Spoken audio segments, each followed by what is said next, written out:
please welcome UCLA Chancellor Gene Block.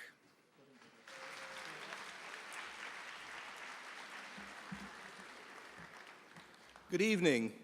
It's my distinct pleasure to welcome all of you to historic Royce Hall for this very special evening. I'd like to begin by thanking all of those who've been instrumental in making this evening possible.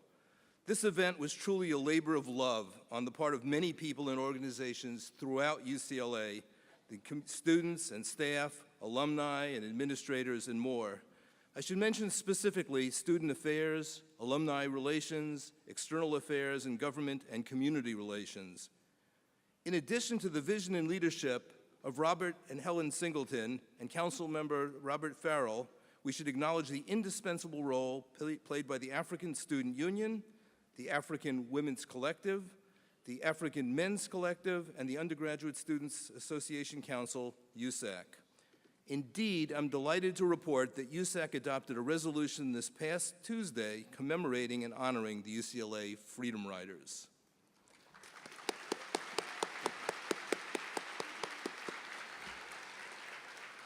Many of you were here in this hall last year when we paid tribute to the Forgotten Four, including two UCLA pioneers who helped integrate professional football.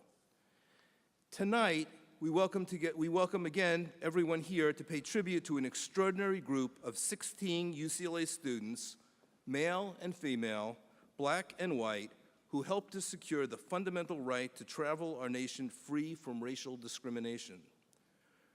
More than 5 decades ago, these brave Bruins put themselves on the front lines in a nonviolent struggle for equality and freedom.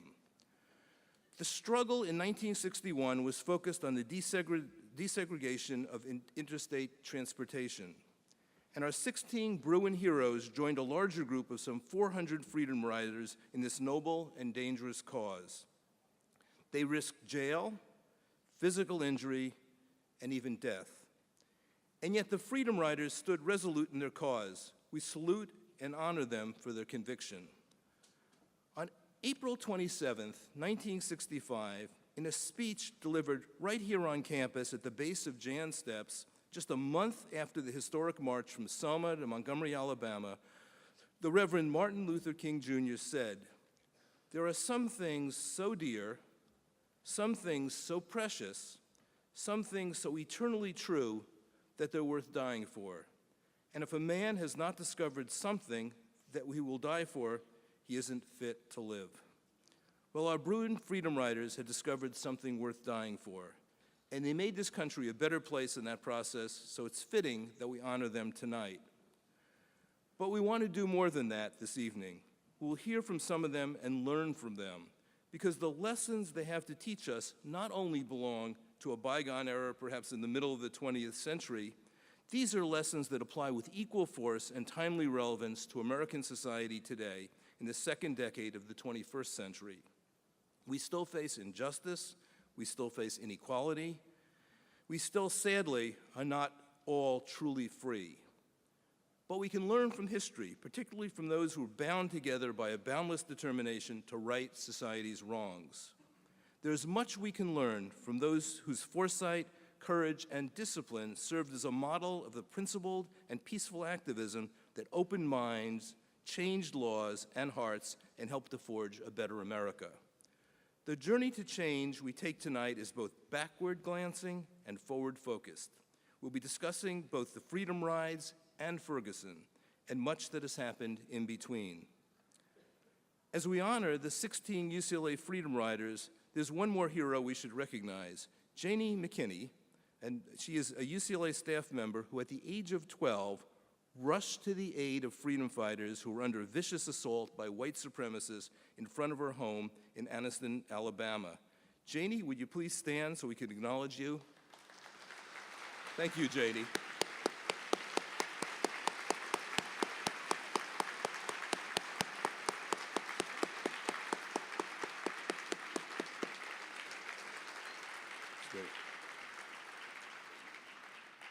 At this time, I would like to recognize the 6 Bruin Freedom Riders who have passed away. Albert Barreau, William Leons, Carol Gary Barber, Michael Grubbs, Steve McNichols, and Sam Townsend. We honor their legacy, and we understand that several family members of these 6 Freedom Riders are here this evening. Would you please stand and accept our appreciation on behalf of your loved ones?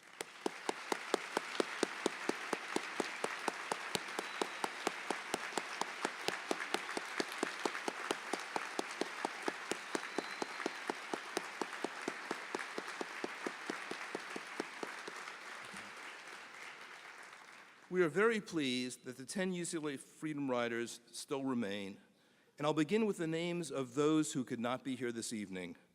Michael Wolfson, Marilyn Eisenberg, Winston Fuller, and Alan Kaufman. Let's please give them a round of applause.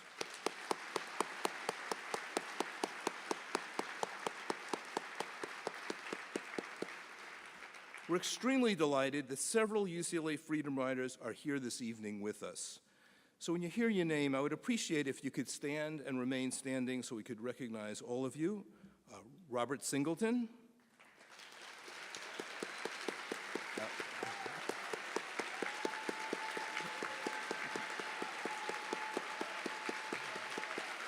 And Helen Singleton.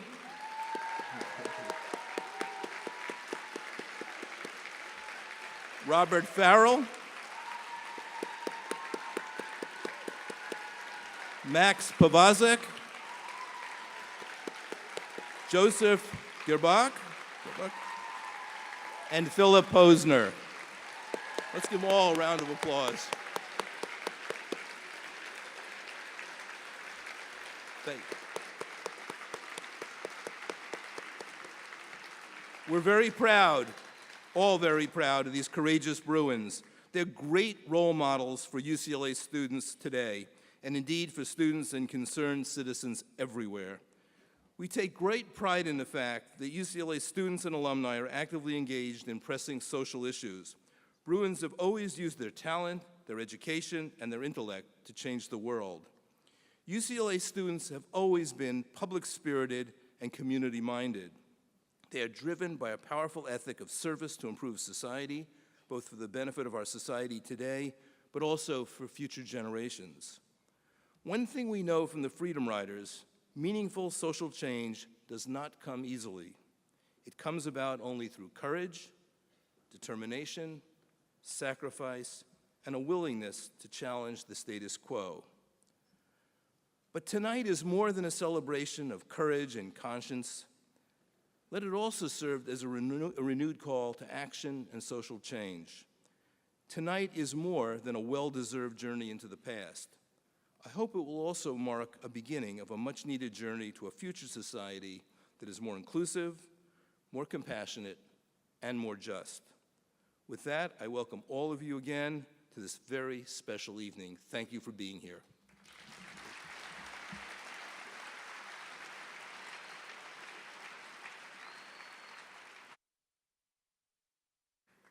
Please welcome Professor Cheryl Harris, Gilbert Foundation Chair in Civil Rights and Civil Liberties at the UCLA School of Law and Interim Chair of the African American Studies Department.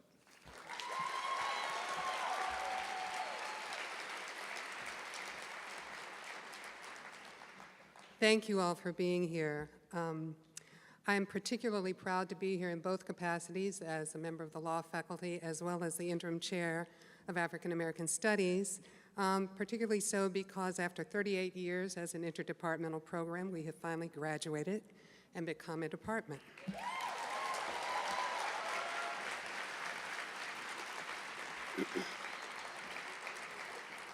I particularly want to thank the Chancellor and to Yanina Montero and all of the staff and people involved for doing the important work of remembering.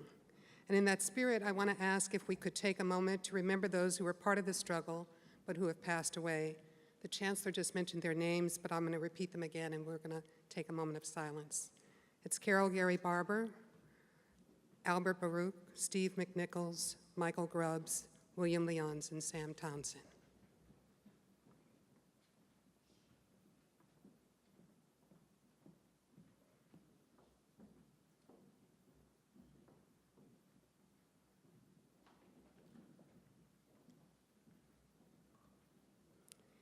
The history of the Freedom Rides goes back to the early struggles against segregation in public transportation.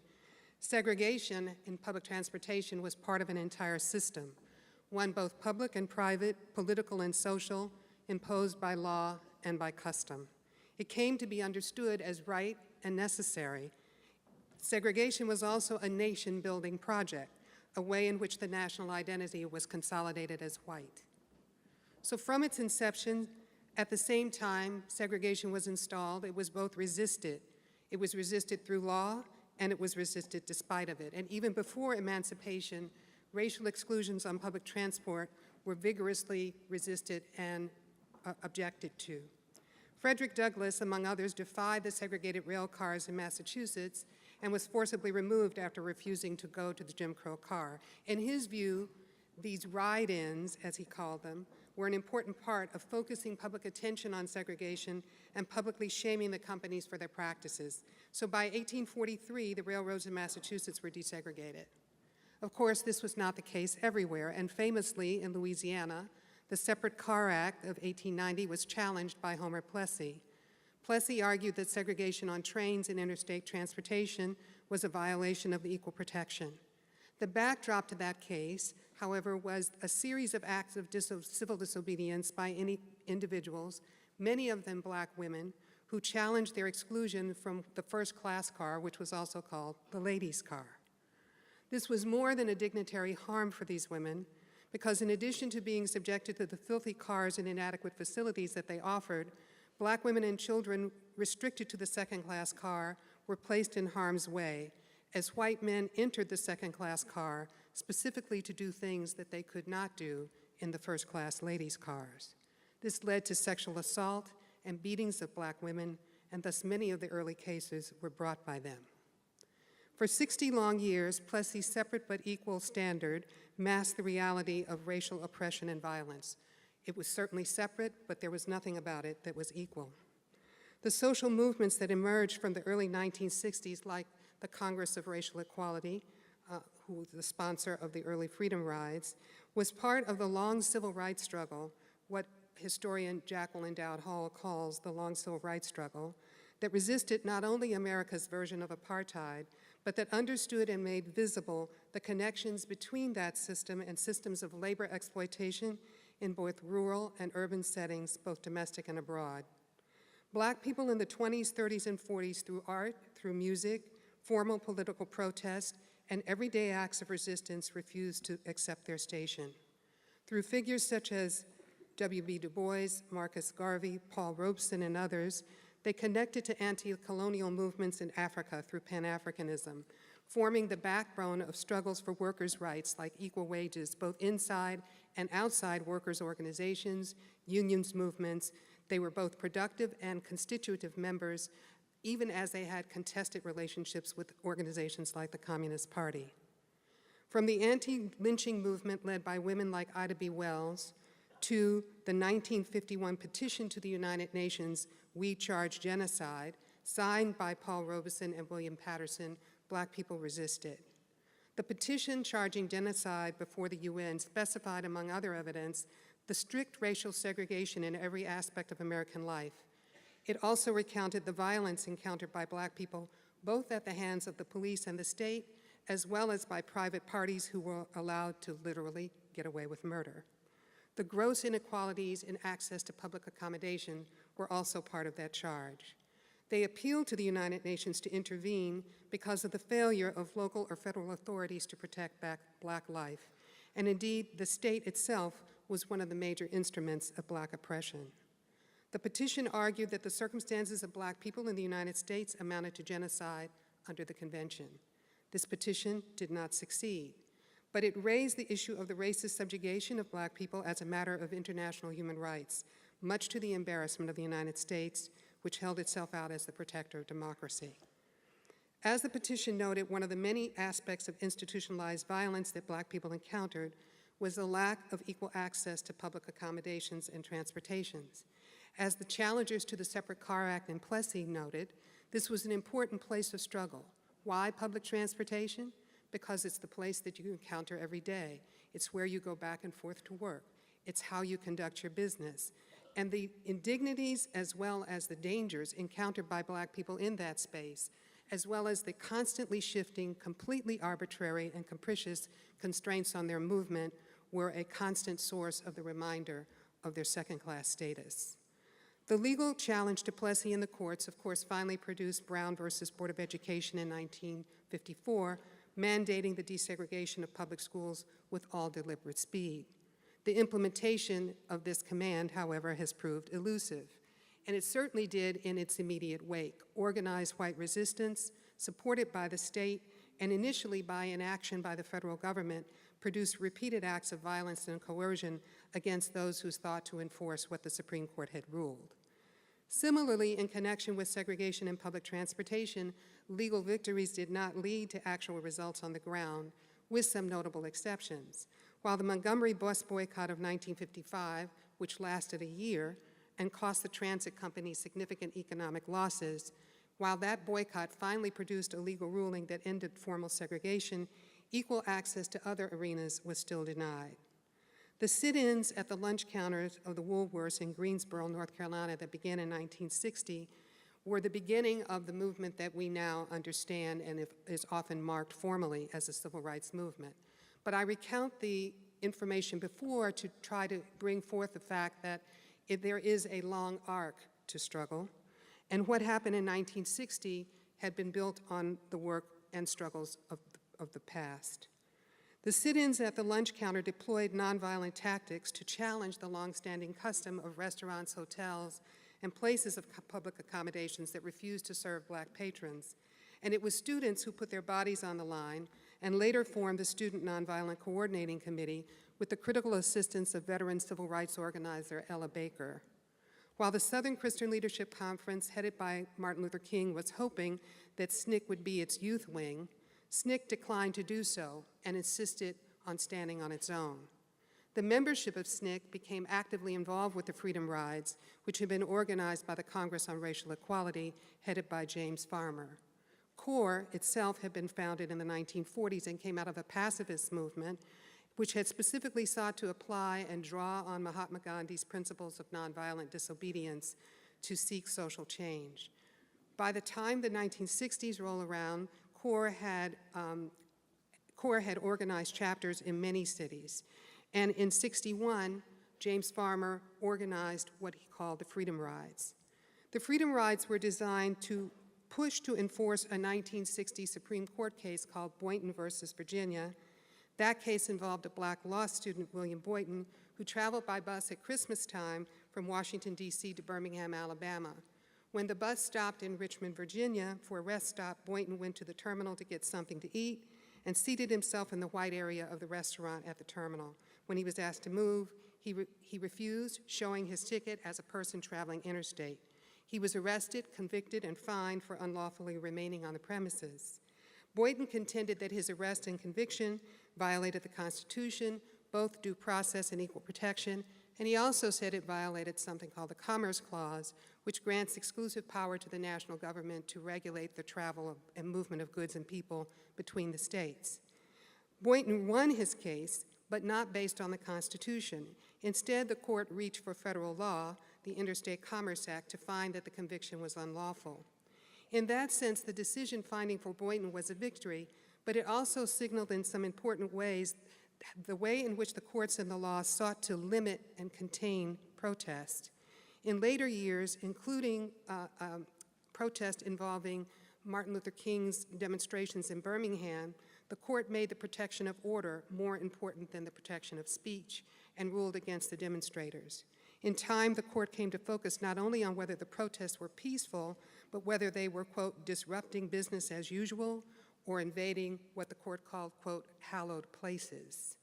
This reflected and reinforced what Louis Steele, an NAACP lawyer, described in a 1968 piece in the New York Times.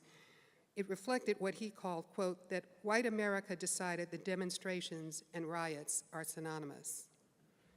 After Boynton, CORE went south with a group of men and women to challenge segregation in bus terminals, and they were met with violence. When they got to Anniston, Alabama, one of the buses was firebombed and a mob attacked the rioters. Similarly, in Birmingham and in Montgomery, the rioters were violently assaulted by white mobs. Diane Nash, a Black woman student in Nashville, was among the student leaders who determined to finish what had been started. She was a leader in SNCC and a person close with SCLC. She had begun attending nonviolent training workshops led by Reverend James Lawson. This triggered a national call to action both through CORE as well as SNCC and other civil rights organizations. And so people on campuses as well as off, ordinary people, said, we've had enough. Some of those people were students here at UCLA. Many of them were activists, but all of them were committed to resistance to injustice. And we are honored today to have them here, to honor them for their work, and most importantly, to hear from them and engage with them about this history, not as another pillar in a museum in which the past is safely contained, but as a critical intervention in a period of crisis and protest over the failure to hold accountable those who act with the power or the sanction of the state to unjustifiably kill and violently oppress Black life. This event is called Journey to Change, From the Freedom Rides to Ferguson, but it could have easily been called From the Freedom Rides to Los Angeles, where Ezell Ford was stopped by the police for walking in his neighborhood and ultimately shot multiple times, including in the back of his head. His murder has not yet been prosecuted, and even if there is an indictment, we know now through bitter experience that this too may mean very little. How are we to understand the past in the light of the challenges of the present? How are the conditions and the challenges different? How are they similar? We look forward to engaging these crucial questions with our panel of freedom riders and with you. Thank you so much.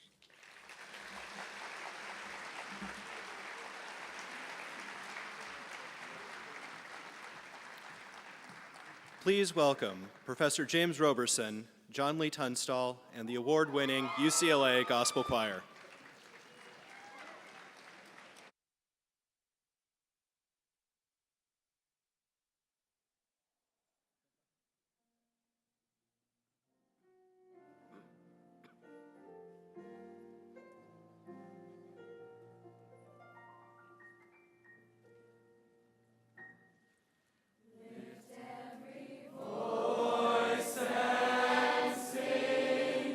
Till earth and heaven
please welcome UCLA undergraduate Camille Fields, who has prepared a special spoken word performance for tonight's program.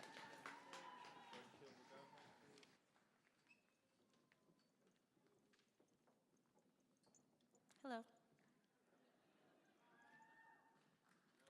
Just quick for everyone, this piece was specially written for tonight after hearing some of the freedom riders speak and just doing a little research and just, sitting with how I resonated personally with the struggle for revolution and really our own battle to liberate our own minds and, as Angela Davis said, liberate our societies as well. So this is just a reflection of that.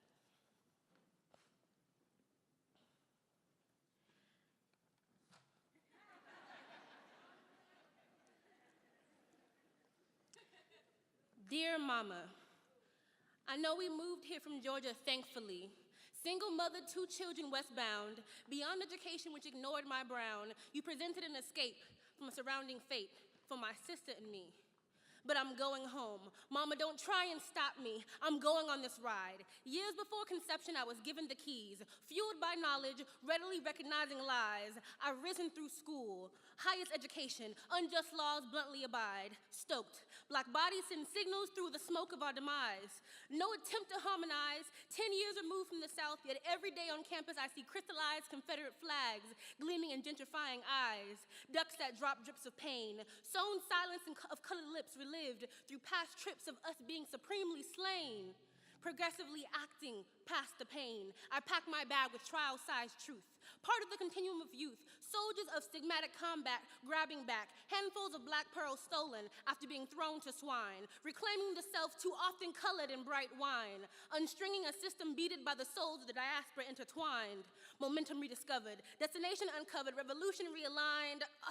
The divine, our perspectives rendition, students of revolutionary degree, practitioners of pedagogical passion, graduating beyond submission, validated by Plessy versus one of many Fergusons to come. Work is regular wage war, I ride for housing I can afford, my people freed from the 9-to-5 conundrum, grasping for oxygen like liberty. Gravity wrestles civil war sea, Babylon's red tide, white supremacy will not subside. Us.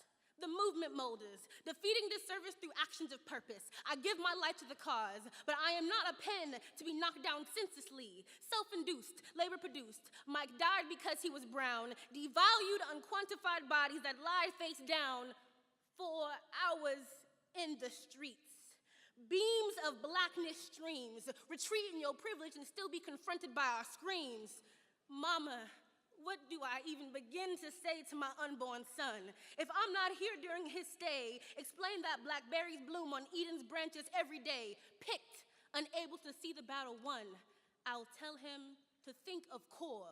The down citizens multiplied radical wealth and dividends, delved into Bama, Birmingham, and Anniston, bus trips with no guarantee of another day in flesh and skin. How many riders does it take to rekindle a conscious light that's out? But the candles that burn at both ends, we live and learn twice as fast, protesting life throughout, forever time-stamped, testimonials and terminals along the way, Anglo-Saxon only, black codes break away. Simi Valley, I walk through you, carrying the spirits of 1961, the 4th of May. Birmingham riots sets afire, mentalities of silence, mobs of vicious vigilantes destroy our vehicles of nonviolence. Audrey, Lord, have mercy. If I did not ride for myself, I would be crushed under the ideas of others and run over alive. But Mama did raise a matriarch, birth to a black spark, revolution with ancestral manuals, Noah built with faith in granules, built burning our buses in lust. But no, to all of us, freedom today and always is a must. New Orleans, Washington, South Carolina, Mississippi, Bama, Montgomery, Birmingham, Atlanta, G, and Louisiana. States elevated by riots and rides against hatred. We needed backup to convince Kennedy to see us. The 400 freedom riders against segregation rose to effect a national navigation. They left this campus to free us. So, Mama, I'm not writing for a corporate job, commerce ethically flawed, I'd rather lead. I get paid every time I see another person freed. I'll get my education while staying active where communities that need. Mama, Honestly, I'm a ride or die, but do trust I'm prepared to survive. The hate they give young infants fuels my very will to stay alive. Urgent action is my gift to provide. So please, please, if I fall before I arrive safe, I know that all of our lives held meaning each and every day, and that's what revolution is. Thank you.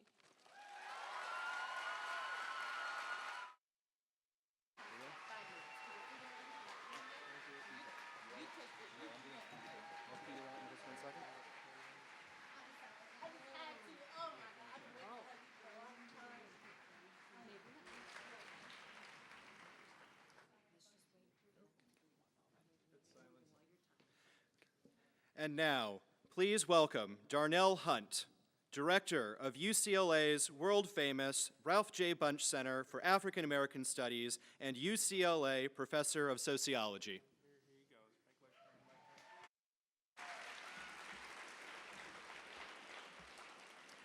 Thank you and good evening. The 1960s was a decade of great transformation in the long-standing struggle for Black liberation in America. In May of 1961, men and women of tremendous courage and moral conviction boarded buses bound for the belly of the beast. North Carolina, South Carolina, Alabama, Mississippi. With their very presence, as my colleague Cheryl Harris so eloquently explained, the Freedom Riders challenged local laws and customs that had nurtured for so many generations the indignities of segregation and the violence of Jim Crow. Now, fast forward to the end of that decade, a new day was dawning on the intellectual front of the struggle. Black studies programs were springing up all over America. UCLA's own Center for the Study of Afro-American History and Culture was established in 1969 to enhance our understanding of the, quote, corrosive effects of American racism and to give students the tools to, quote, understand and control the forces and attitudes presently shaping their lives. Our center, of course, was renamed in 2003 after Dr. Ralph J. Bunche. Bunche was valedictorian of UCLA's 1927 class. He was the first African American to win a Nobel Prize. And he was a prolific scholar of the global politics of race. Many may not remember that in 1965, an ailing Bunche marched with Martin Luther King to Selma, a watershed moment in American race relations, dramatized so beautifully this year in a film by UCLA's own Ava DuVernay.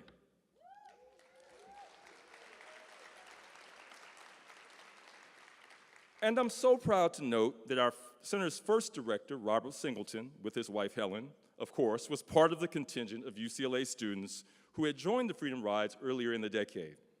We owe these courageous individuals an enormous debt of gratitude. They blazed a trail that we must continue to follow, be it the recent tragedies of Ferguson and Sanford, current racial disparities in wealth incarceration, or closer to home, our ongoing struggles to forge an inclusive and affirming campus racial climate here at UCLA.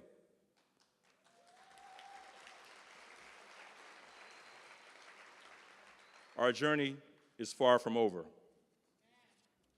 It is now my great honor to welcome to the stage Los Angeles City Council President Herb Wesson and Assembly Member and Chair of the Legislative Black Caucus, Reginald Jones Sawyer.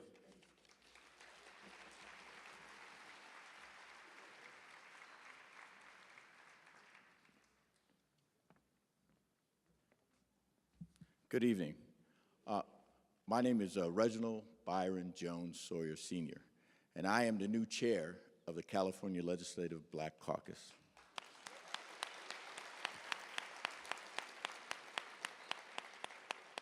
The reason that it is so significant and so historic, we now have 12 members of the legislature, more than we ever had in the history of the California State Legislature.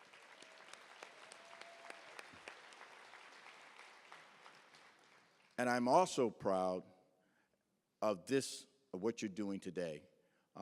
In my family, I am kind of the griot, the griot, the person that relays stories that have happened in the past.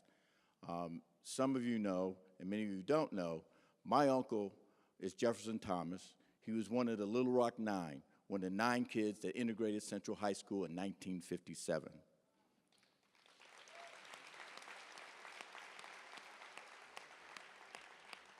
And the stories that they told me about the struggles my uncle went through just to go to high school, to the best high school in the country, are amazing.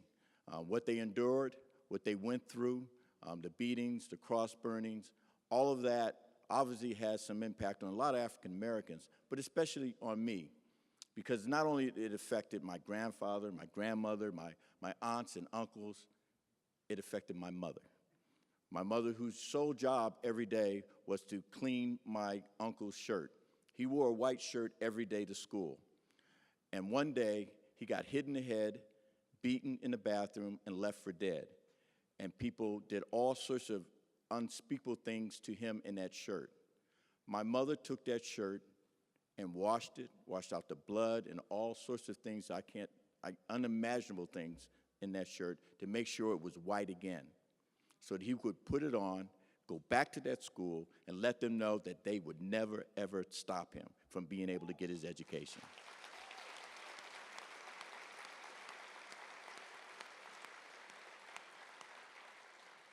And the reason why this is so important, the UCLA Freedom Riders, you need to hear their stories. You are so blessed to have them here. My uncle passed away about 2 years ago, and he can no longer give me the stories of what happened to him.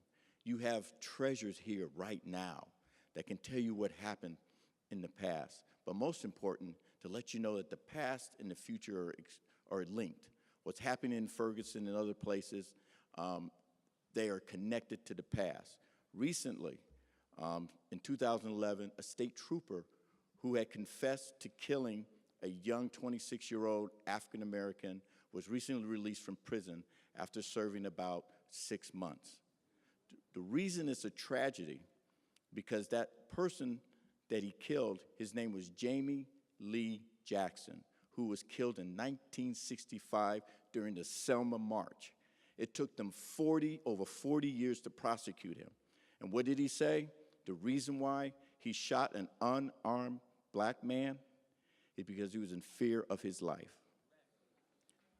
Isn't that ironic? We still hear those same admonitions today.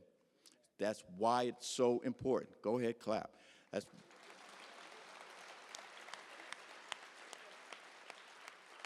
That is why it's so important that we not only honor and revere these people who come before us today, but we start to talk to them and learn from them so that when you take over from us graybeards over here, you can take us to the next level, because we depend on you to take us to a place that Martin Luther King always dreamed about. And that's why I'm honored to be here with my good friend, Council President Herb Wesson, to honor these people today. Thank you.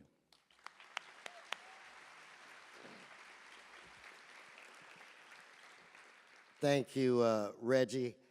I do not have a gray beard, and if I did, I'd dye it, okay? She finally got it. There are a lot of places that all of us could be tonight, and I'm so impressed with the number of students that are here tonight. Do me a favor and just give yourselves a round of applause.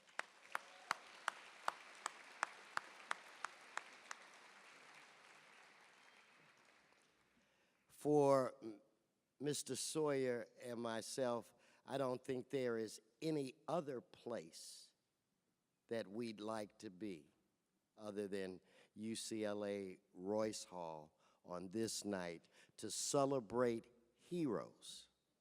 Heroes that actually changed the lives. I don't know if you read in the bio, I have had one of the most blessed lives that you could imagine. I, right in this very hall, was sworn in as the second African American to be Speaker of the California State Assembly.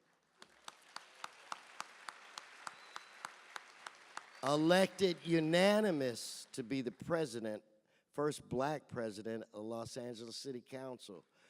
Do you really think that I could have done that without the sacrifices of these courageous people that will be honored tonight? We lived at a time when we heard these horror stories. My people are from Mississippi, Arkansas, Alabama, and Georgia. And did you know that as a child, I didn't go to the South until the 2004 presidential campaign. They would not allow me to go. I don't have the words to articulate our appreciation to each and every one of you.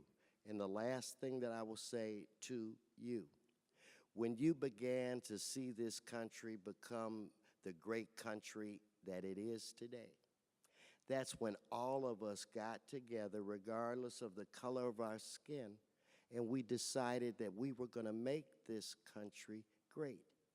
As long as you stay together, anything in this world is possible. And now it is your time to seriously engage in this struggle. It is your time, and I have every confidence that you will do that, and you will do that well. Now, Reggie, it's my understanding that we have work to do. Yes, we do. Let's work. And we go to work like a doctor.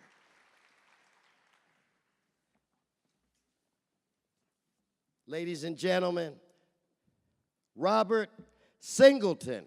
Give him a round of applause. A hero. Where'd he? And he's still quick.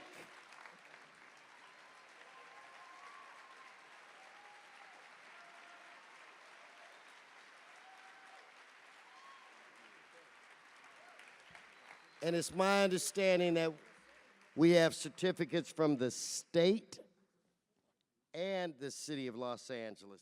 Ladies and gentlemen, let's rise for Helen Singleton.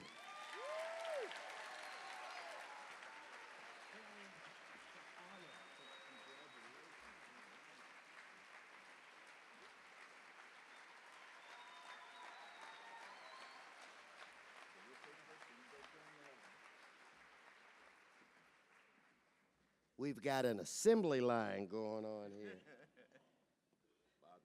Reggie and I have known this man for probably 25 to 30 years.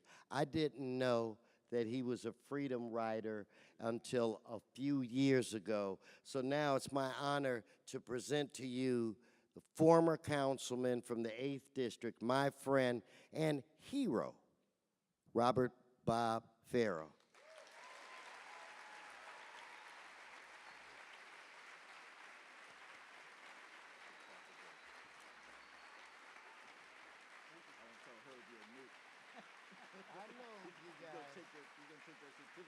I know what you guys have going on.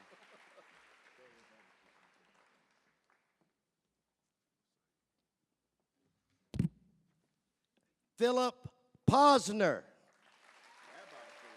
Oh, no. We have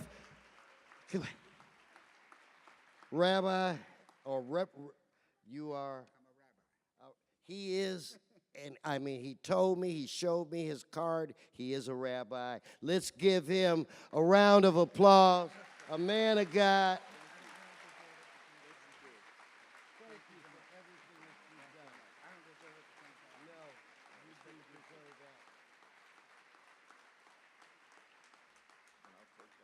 that. Imagine getting in a bus, going somewhere that you've never been before, knowing that you're going to be confronted by people that don't like you much.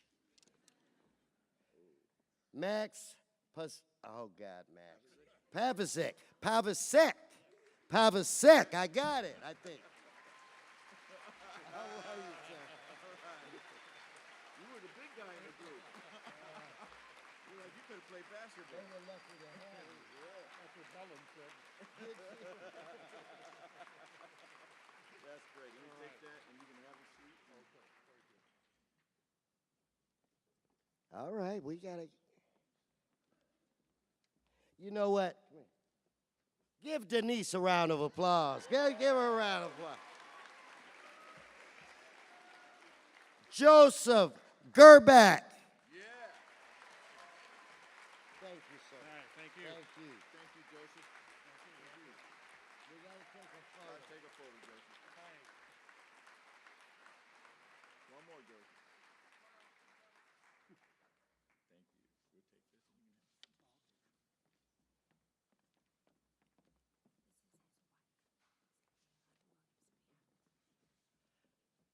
On behalf of Williams Leones, we're going to have this, we're going to be able to present this to his wife. If you'd please come out, let's give Miss Leones a round of applause. Thank you for him. Thank you for coming and accepting for me.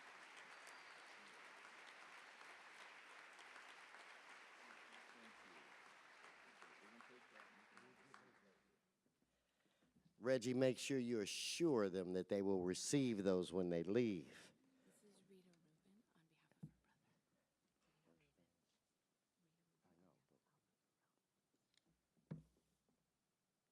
A young man who did so much in such a little bit of time, 21 years old, helped change this world. His sister is here on his behalf. It's Albert Barreau. His sister is here, I believe. Rita Rubens, please come forward.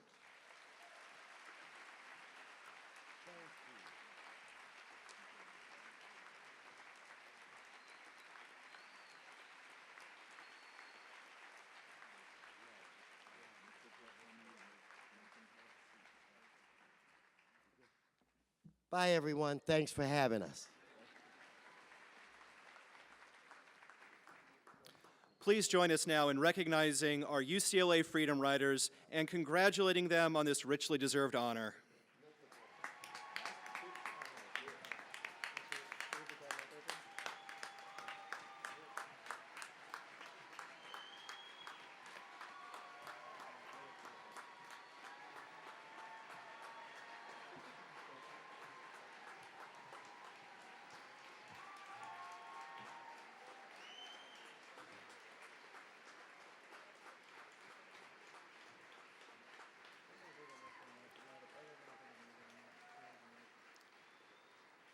And now, please welcome back Professor Cheryl Harris, who will moderate a panel discussion featuring our Freedom Riders and their surviving family members.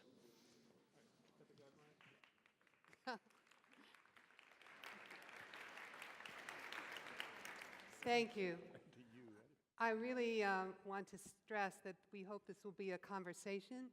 I've had the opportunity to talk with each of them on the phone, but I hope that this evening will allow us to really hear from their mouths how powerful an experience this was. So I'm going to start actually with you, Bob, and ask, what were the circumstances that led you and Helen to be involved in the ride? And maybe you can tell us something about what motivated you.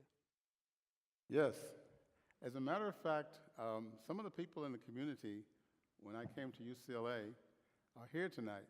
And I'd like to give them a round of applause because they kept me and Bob Farrell attuned to what was going on in the rest of the country while we were trying to change things here in Westwood.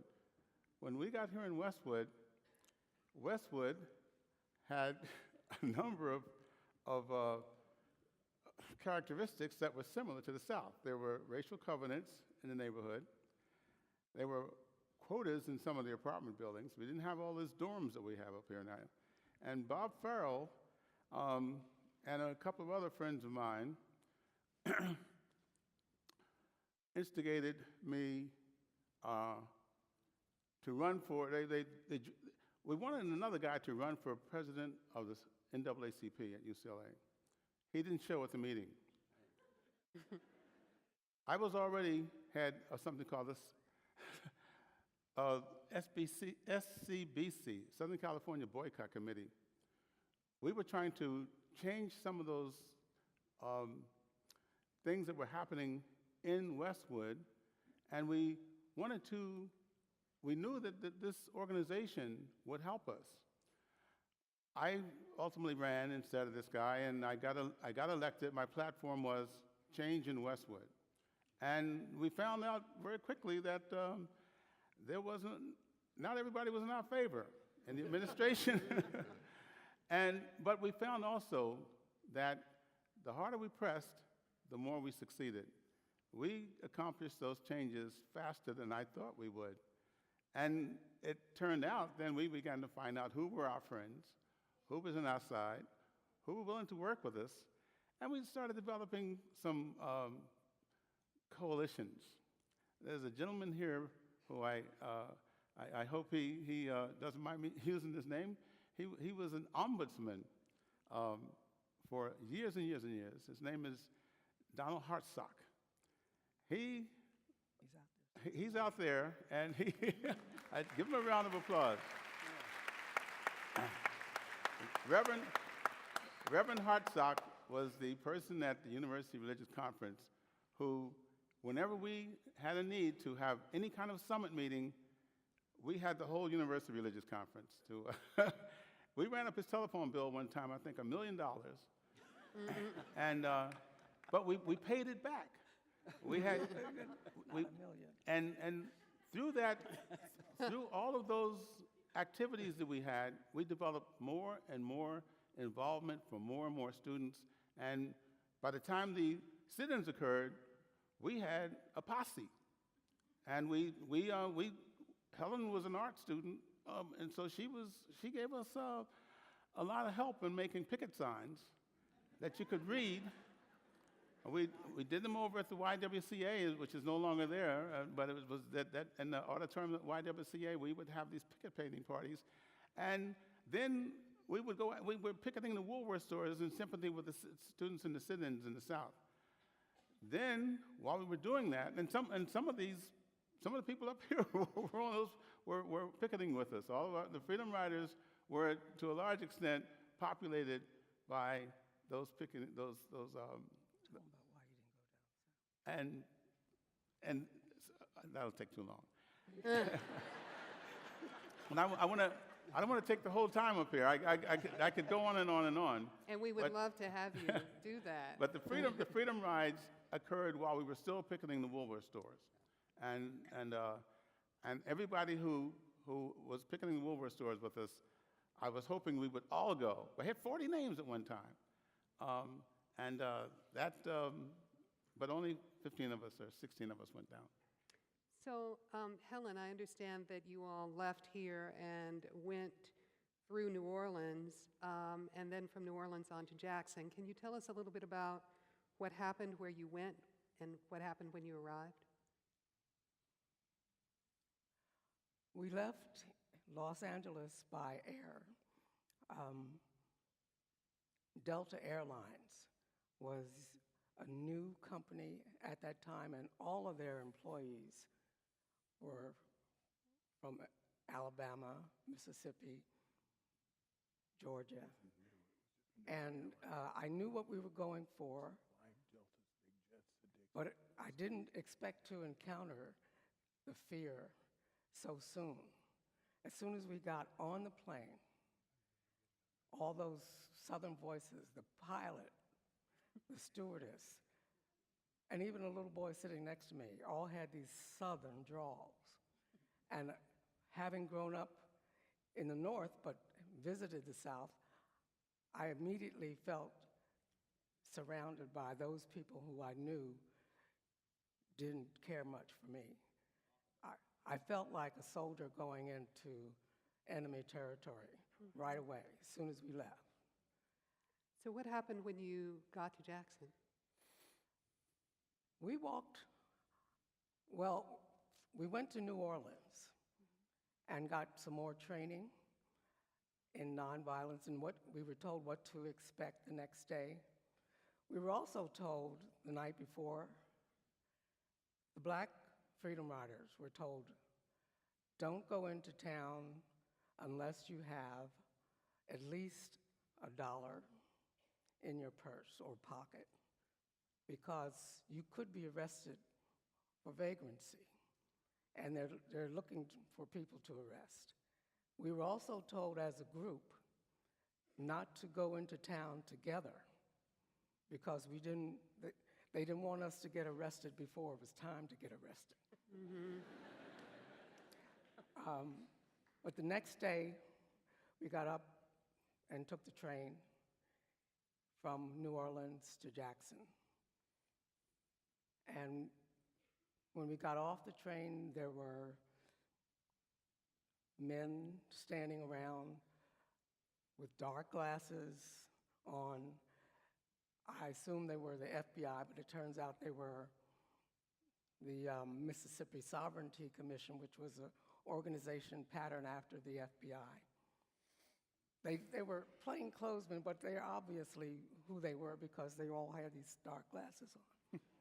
Anyway, we walked down the steps and into what I saw over the door was whites only.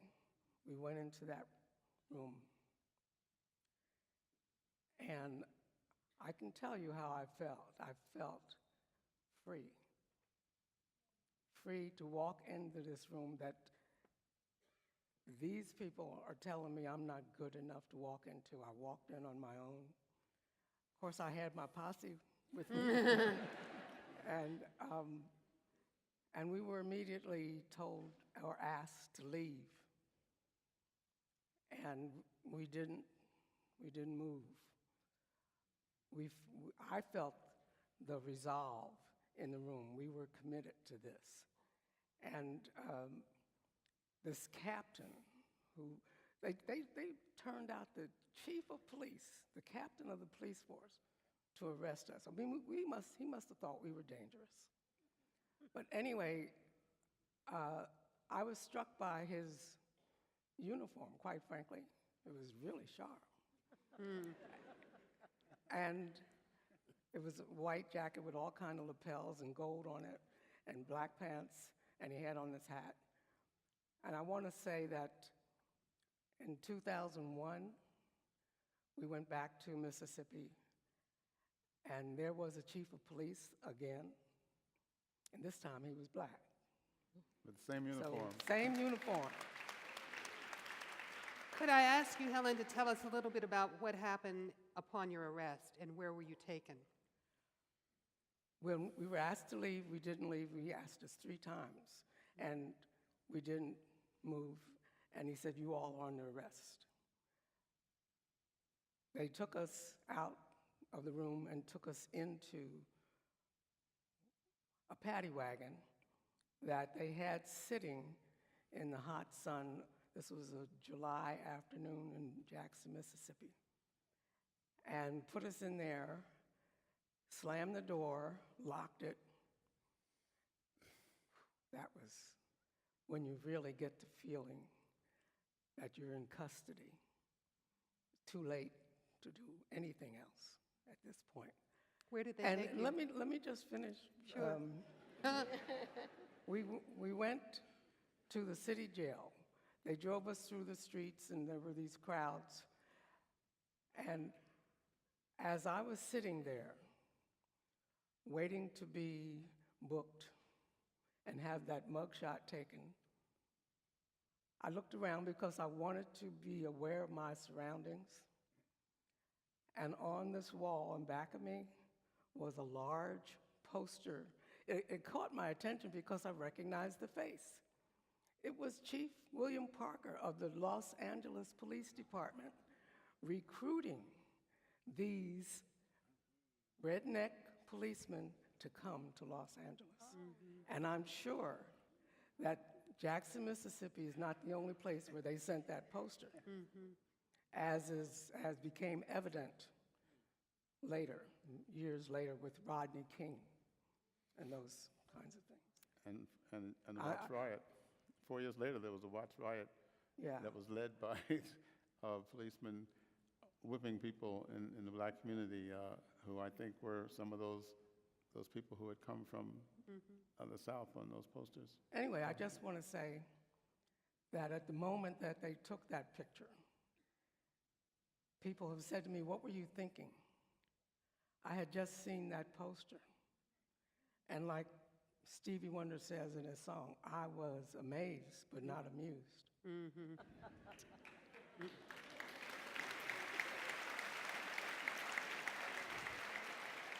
Dr. Davis, can I add something? Please add to it. I really want to tell you something that I think you've heard me tell you before.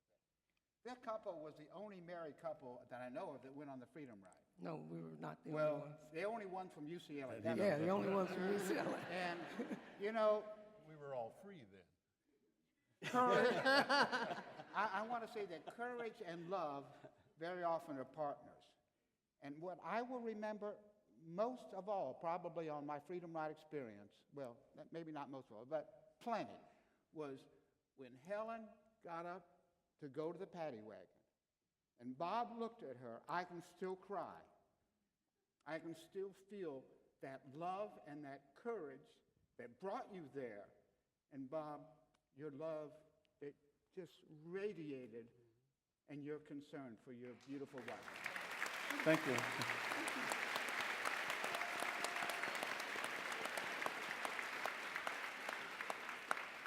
And she is the best looking of the Freedom Riders. Yeah.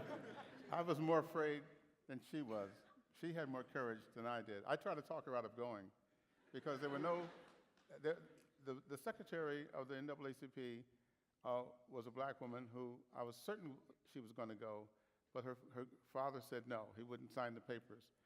And then I knew that Helen was going to be the only black woman in the group, and I was afraid that once they segregated us by race and by gender, I knew she was going to be alone, and anything might have happened to her there. And I tried to talk her out of it, but of course, she won. She didn't listen. If you could talk a little bit about what happened when you were taken from the jail. You were taken to Parchman, is that right? Parchman prison? Well, that took a couple more days. Okay. And when you got to Parchman, what happened? Where were you taken? To maximum security. Death row. Death row. Yes. Can you talk a little bit, you mentioned, Bob, and maybe, Rabbi, you can fill in, about what happened when you got to prison. There was racial segregation in the prison, is that right? Yes. So what happened when you got there? How were you separated? Bob he didn't go to Parchman. No, It was- this Bob. No, I was asking that Bob. This Helen. Bob, okay, right. Right. Bob 1, Okay. Bob 2. Okay. Bob 1. Well, first of all, they segregated us. Well, first we went to the city jail. As Helen said, they put us on the paddy wagons. We went to the city jail. And we spent a number of hours or days. That's where they booked us. It went by pretty fast, but I think it was we were there a couple of days, and then we went to the county jail. And the county jail, we wanted to fill the jails. They had to keep moving us because more Freedom Riders were coming in.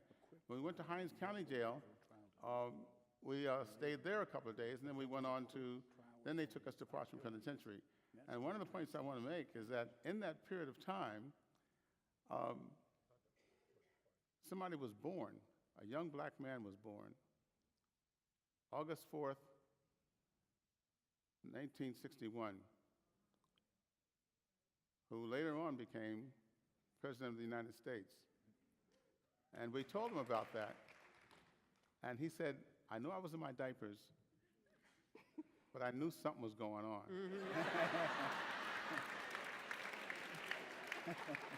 He said he might have been in it. I want to actually encourage us to keep the conversation moving, and I want to ask, Joe, did you have something you wanted to add about, were you part of the group that went to I was Parchman? talking with Max. The way we remembered it was we were arrested and we went to the city jail. And an interesting anecdote, there was a German correspondent for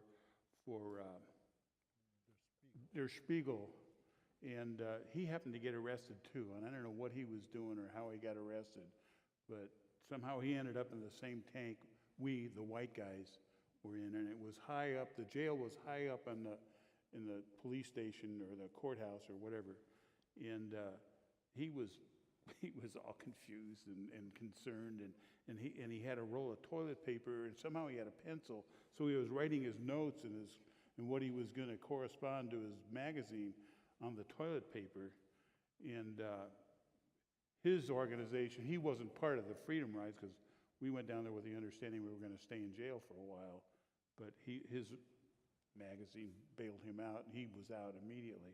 But what happened was we had a sort of a mass trial, as I recall, and I don't remember much about it. And I've spent 50 years as a criminal lawyer, and it's in California, so I didn't know how Mississippi operates. But there was a quick trial, and we were all convicted and sentenced to, as I recall, 6 months. And part of what the Freedom Riders were supposed to do was pack the county jails of Hinds County. And so the county jail was pretty full. So what had happened was Hinds County had contracted with the state of Mississippi to use part of Parchman Farm, the state prison, as a county jail. So when we went to the state prison, the incarceration officer that was in charge of it was actually a Hinds County sheriff who was working with the state prison guards. And so the first place we went to was a place called Camp 11. And it was a brand new, never been used building before. And it was a low, this is the white guys. That's what the white guys, right, the black And guys. you guys were in maximum security. We went to So maximum the white security. guys, we went to, and we were in this place for about half our time. And our agreement with CORE was that we would go and stay in jail for 30 days, and then they would bail us out. 39 days. 39 days. 39 days? Right, okay. And then they would bail us out, because our sentence was 6 months. But when you bailed out and you filed notice of appeal, you got something known as a trial de novo. And Could I interrupt and ask about this question about bail? Was Please, there a policy or a decision that you all had taken with regard to bail? And if you could, Yes. could you? Actually, we Well, were was the- paying appeal bonds. my understanding was that the United Auto Workers were putting up the money for the bail bonds. I think it was And- appeal bonds, not bail bonds. What? We were putting up appeal bonds. We Yeah, agreed. and then you got a trial de novo, which was in a court of record, where we had juries and it was a regular court. So why weren't you bailed at the time you were arrested? Because this was the goal of the Freedom Riders. Okay. Was to show, we're going to pack your jails with people like-minded to us who want to do what we were trying to That's the accomplish. key question. CORE asked us to stay at least 39 days, because after 39 days, we would have had to serve the 4 months and $2,000 or 6 months. So most of us going to UCLA were committed to the 39 days, but we wanted to come back to school. So we got out by the 39th day. And one of the most difficult periods of time to a grade school, right. So, one of the really difficult times for us, I think for all of us, was waiting for the CORE attorneys to show up on that 39th day. Because if they didn't show up, we were in for 4 months. Yes. We were yes. committed to jail, no bail. That was started with the SNCC. Can I add one thing? There was a guy who was with us, Yeah. Herbert Mann. Yeah. And he was much older than He us. worked He was for the like post 50, office. and we were all 21. Worked for the And post he was a survivor of the Holocaust. And I don't know how he got up with our group. He had no. Well, he was not associated with UCLA Freedom Riders, but he was in custody with us at the same time. And his commitment was, I'm going to do the whole Yeah, he did the whole 4 thing. months, 6 months, and he did. And he was a very cool guy. Right. And Can I, He worked for the I post can I learned- ask a question about the conditions and about the situation of the black prisoners? Helen, were you with the men on death row, or where were you held? Say that again. Where were you held? Were you held with the black men and put in maximum security on death row, or where No, were you held? There were all females on our row. Uh-huh. I was in cell number 7. I had a black cellmate, female.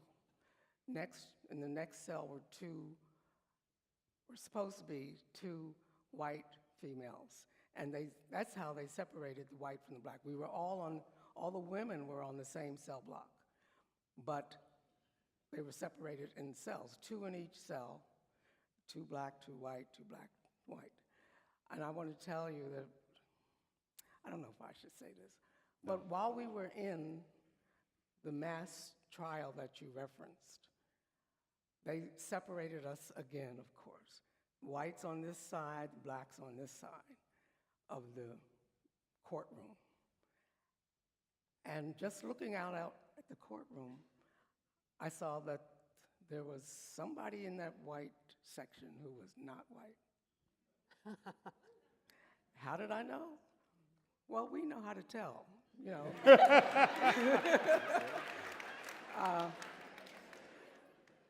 She was, anyway, when I got to the cell block, I saw that there were 2 white women in the cell block next to me, and I went into my cell. They clanged the doors, and the trustee left. And I saw that that was that girl sitting there in the white cell. So after everything got quiet, I went over to the wall and I said, "Hey." And she said, "Be cool."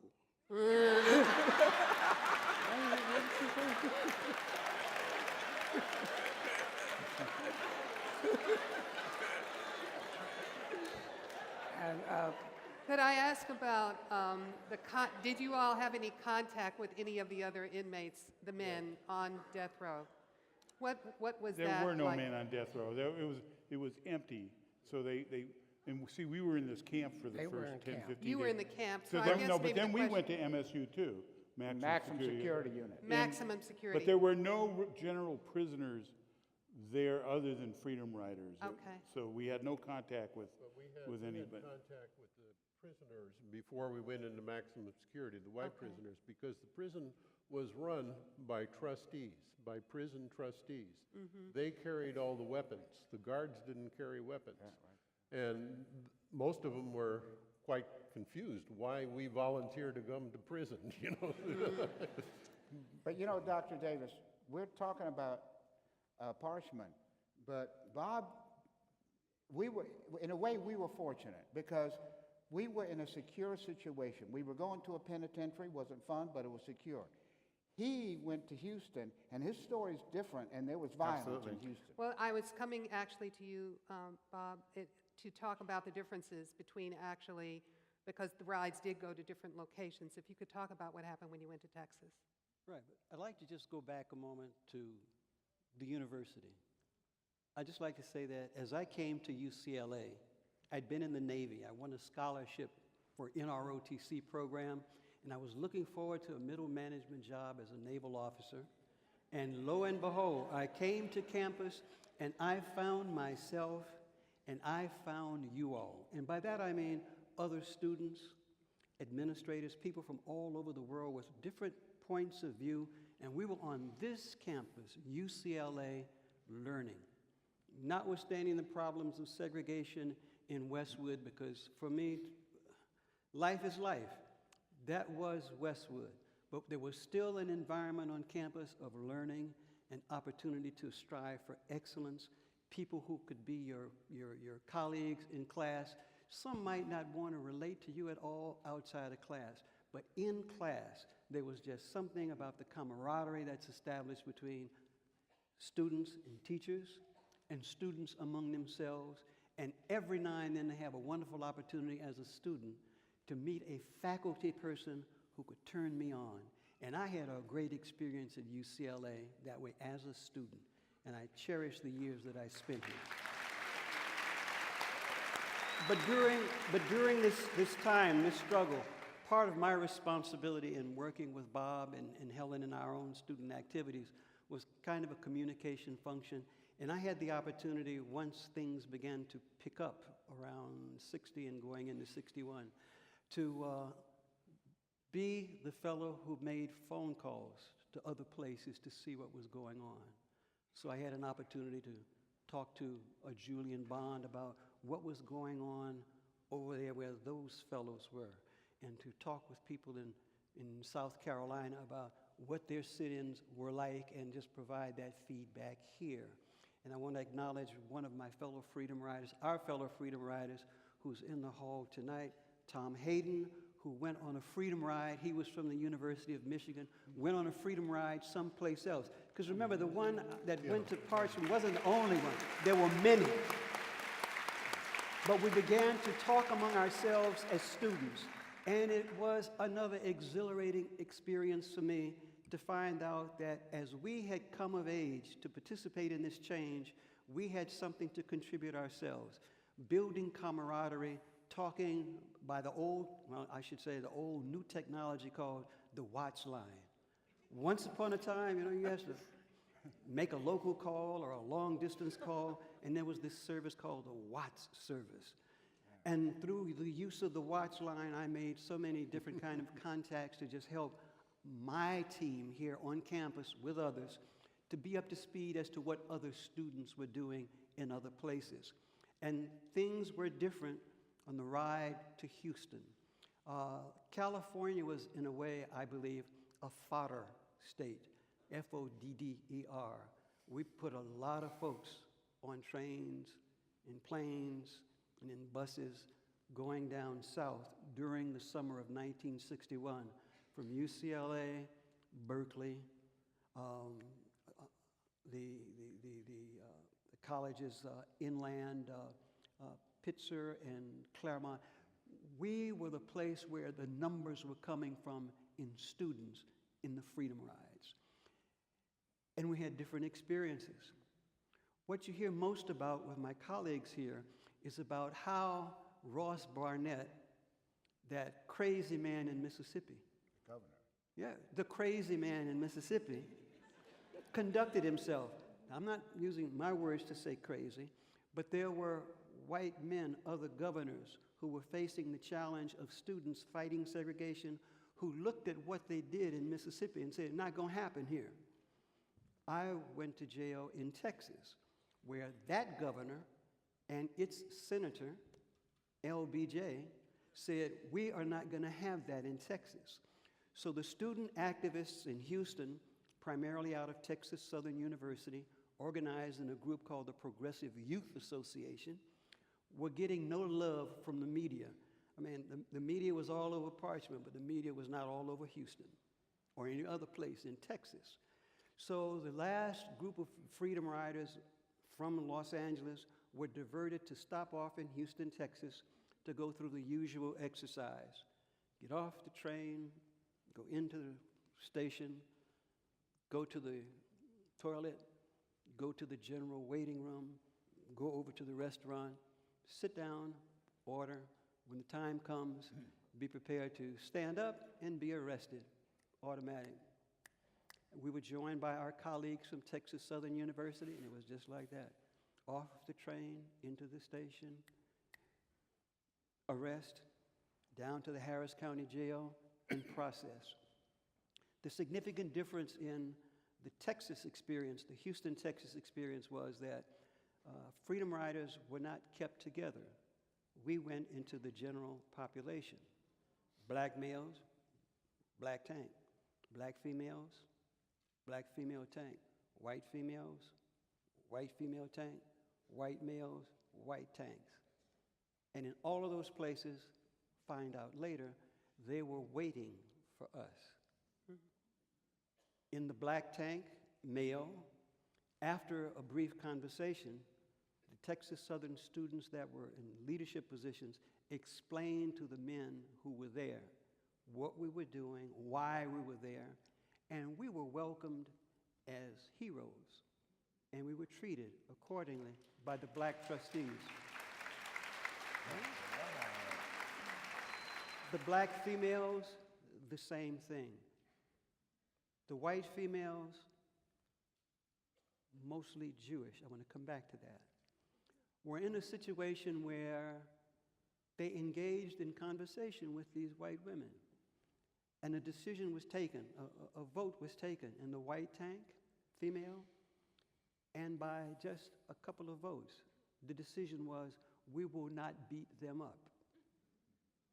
In the white male tank, it was clear that it was going to be difficult for the white males. 3 of the 4 Jewish. And shortly after they were in jail, they were beaten. They were brutalized.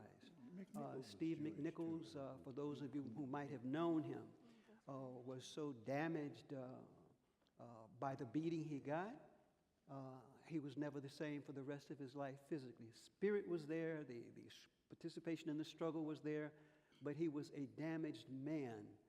He had his spine injured, his shoulder, his back, his legs. Another, Robert Kaufman, had an extraordinarily large gash in his head, a great, big, beautiful gash. I say it that way because it photographed so well. Another, Steve Sansfield, who just died a couple of weeks ago, was likewise beaten. They were beaten bloody, and they were left to just lay on their mats because the white trustees were running the tank.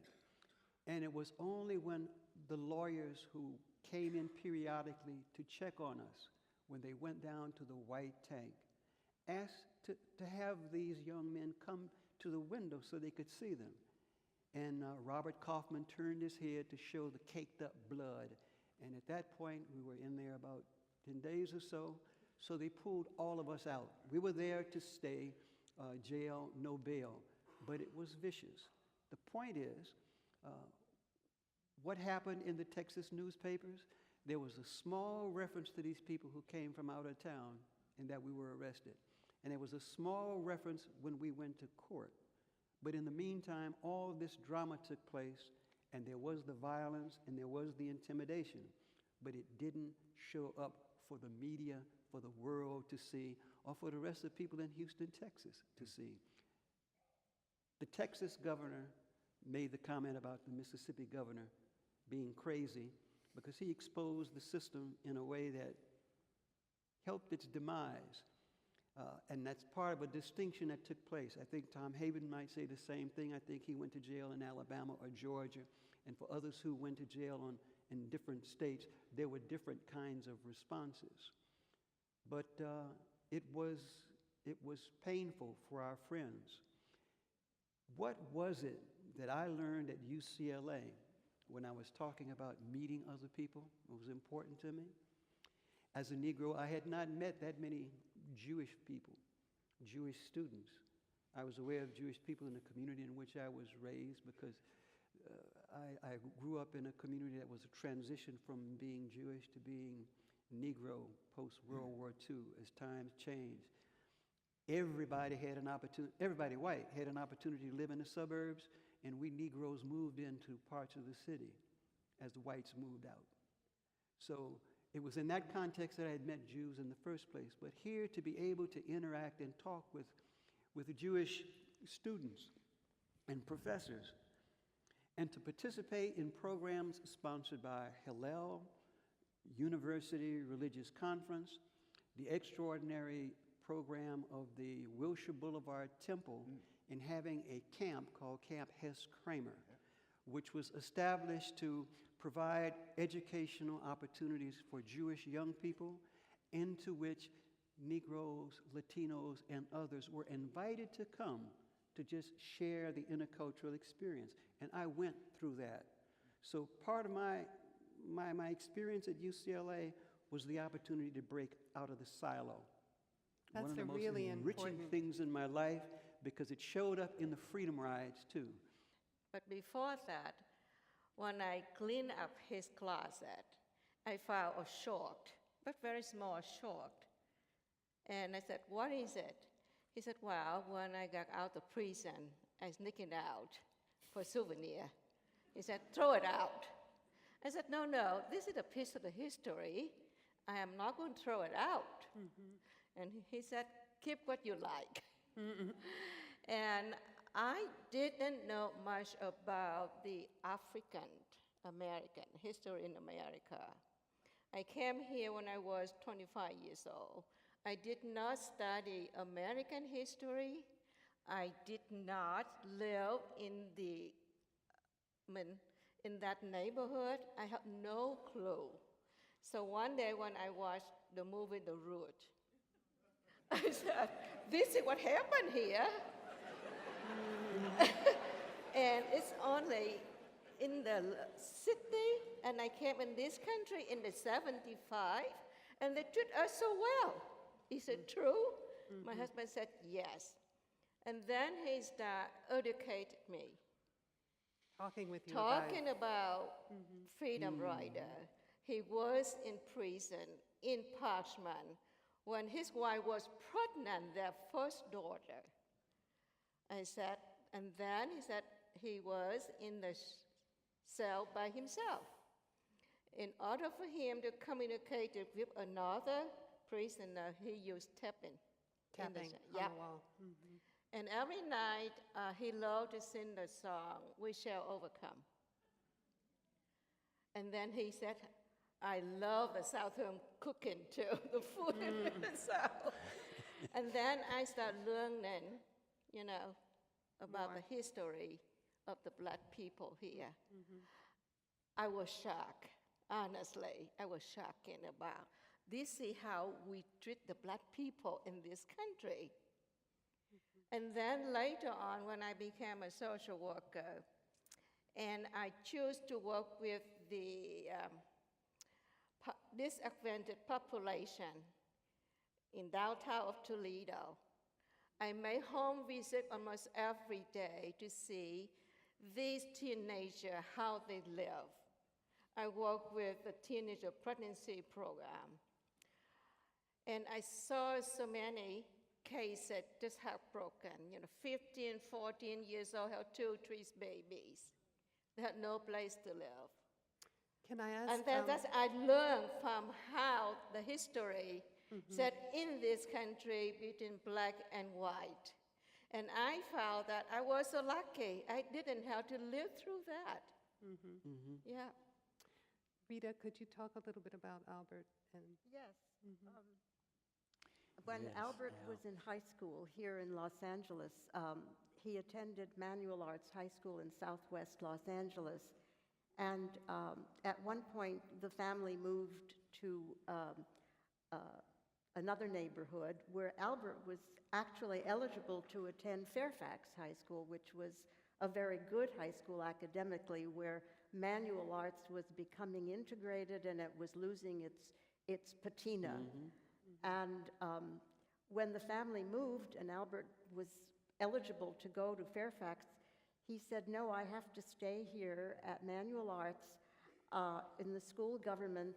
I am the school judge, and I have seen the situations that many of my colleagues, my schoolmates, have to deal with, and I feel that I owe them something to stay here. He had a commitment to remain at Manual Arts High School, which he did, and he never regretted it. He loved being the school judge, and he felt that he was, in a sense, helping these students better themselves by his nurturing them, which he did.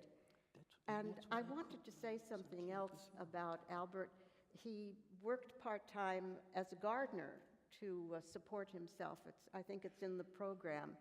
And I never got a chance to talk to Albert after his experience at Parchman because he died before he came home. But I think I heard this story from Bob and Helen. Apparently, when they were sent to Parchman and it came time to separate the prisoners from white and black, Albert had a very deep tan from working as a gardener. And the guard, trying to decide where to place him, said, are you white or black? And apparently, according to Bob, Albert, I don't know if he said it to the guard, but he said, well, what does that say about your system?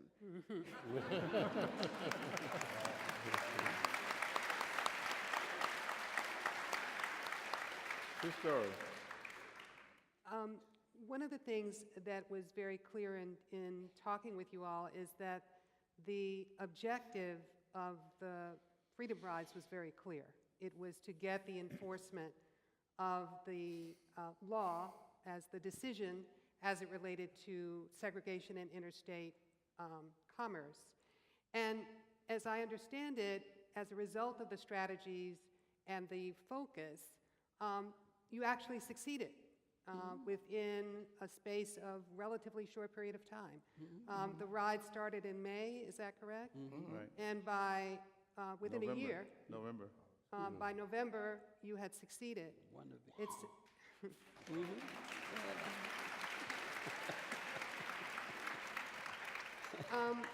part of the question, I guess, that hearkening back to sort of the framework of the panel, which is it's been framed as a journey to change from the freedom rides to Ferguson. I wanted to read you a passage of something that Martin Luther King said, and then ask you to react to it if you could. He said, "The Black Revolution is much more than a struggle for the rights of Negroes. It is forcing America to face all its interrelated flaws: racism, poverty, militarism, materialism. It is exposing evils that are rooted deeply in the whole structure of our society and suggests that radical reconstruction is the real issue to be faced." Assuming that you might agree with that, which may be a big assumption, but assuming that you do, and that the struggle against injustice is interrelated, would you nevertheless identify a major struggle now for justice in the current moment that you think is really important to focus on? And maybe I'll start with you, Bob, and just come down this way. Well, there are a number of things that have happened since the Freedom Rides. See, you have to think of justice as being those scales that go up and down. And in fact, what we learned as Freedom Riders, and we learned it again, we learned it in the community before we even went on the Freedom Rides. I want to give a shout out before I forget, because I meant to do it before. We have here in the audience Henry Hodge, who was the National Vice Chairman of the Congress of Racial Equality and he lived in Los Angeles, but he had started with the Congress of Racial Equality even before he came here. And Mildred Walter, whose husband was the chairman of the Los Angeles Corps, he was also a national vice chairman. What we learned from them was that the backlash is going to occur the moment we accomplished what we thought we were after. That was not the end of the effort, because what happened then, of course, is that some of those people took off their pillowcases and began to plan how, now that what we accomplished in that short period of time, how they could begin to push it back. And they're pushing it back even now. I mean, I think the whole period during which Dr. King struggled to try to keep the activities that he was involved in, understood that we just needed the number of really committed people, the number of good people, the number of people who believed in equality to speak out. Once we outnumber, once those of us who are speaking out for real equality in this country, the way it's written up in the Constitution, that's when Dr. King's idea of the beloved community will come to pass. Too many of us just don't speak out enough. We need to outnumber those people who are working against us. They began to work against us the moment it was clear with the Civil Rights Act and the Voting Rights Act that we were accomplishing what we were after. And they're still working at it. They're still putting themselves, they're organizing in such a way that you can't imagine that the amount of resources that they're putting behind it is buying off even black people. I mean, how did Clarence Thomas get on the Supreme Court? You know? Helen, is there something you would identify as being a major human rights or civil rights question that you think is important to focus on now? There are more issues than I can imagine. I'm often asked by students, what is my issue? What can I get involved in? And I really cannot be presumptuous enough to tell someone what their issue is. Should I tell them what I usually say? No. I'm sorry, what did she say? You're going to tell them the reason. Yes. Okay. You're a college student, you can deal with this. When I'm asked what is my issue, I just tell them whatever pisses you off. And that usually gets them to thinking.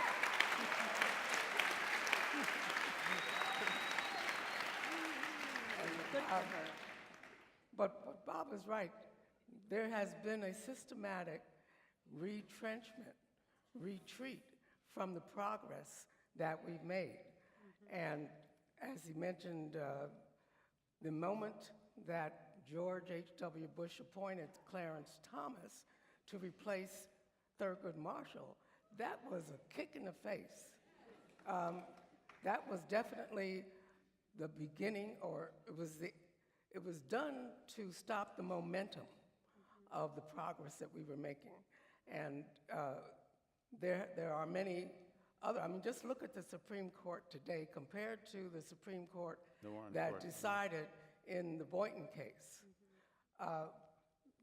The other George Bush has put three more people on the Supreme Court who are turning everything back. And it's not just for black people, not just the progress that we made with respect to equality and freedom, it's the economics of it. It's playing out every day with the decision of the Citizens United, which allows money to be called speech. Oh, give me that. And Max, do you want to weigh in?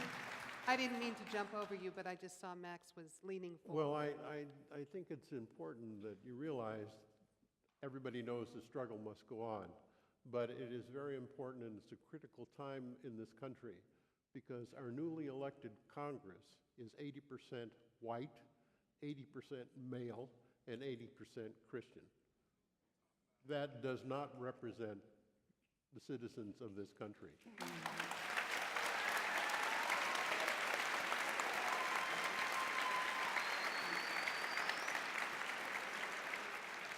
Rabbi. I have a couple of things. You may have seen me just reach into my wallet and I pulled out this little card. What does that say? R. Jess Brown, attorney at law, Washington, Vicksburg, Mississippi. That was our attorney. And I'm telling you that because you may think we were courageous and to a maybe little tiny degree, but there were so many African Americans like Jess Brown, a black attorney from Vicksburg who defended us. They, in my opinion, were the real heroes. Amen. So as much as I appreciate being here and the honor, I just want you to remember that. I really appreciate your asking us, what's the passion for me? Or, for me, it's real easy. How many of you going to sleep tonight and are going to sleep in a bed? Is there anybody here who's not going to sleep in a bed tonight? In the United States, there are 100,000 homeless people. In Santa Cruz County, where I come from, there's 3,000 to 4,000 people who have no place to sleep at night. To me, that is a civil rights issue. And to a certain degree, it's a kind of racism against people who through many of them, not all, but many of whom through no fault of their own, because of the system, lost their homes. And now they're sleeping on the streets. So this is an issue. And it's an issue because it has to do with suffering. We were concerned about suffering people in the South being mistreated. There are suffering homeless people right now being mistreated. I want to quote, you may have heard that I'm a rabbi. I'm proud to be a rabbi. And I'm proud to be a rabbi because of this rabbi in particular. Rabbi Tarfon said, it's not up to you to finish a task all by yourself, some ethical obligation, but neither are you so free that you may desist from trying. That's our responsibility.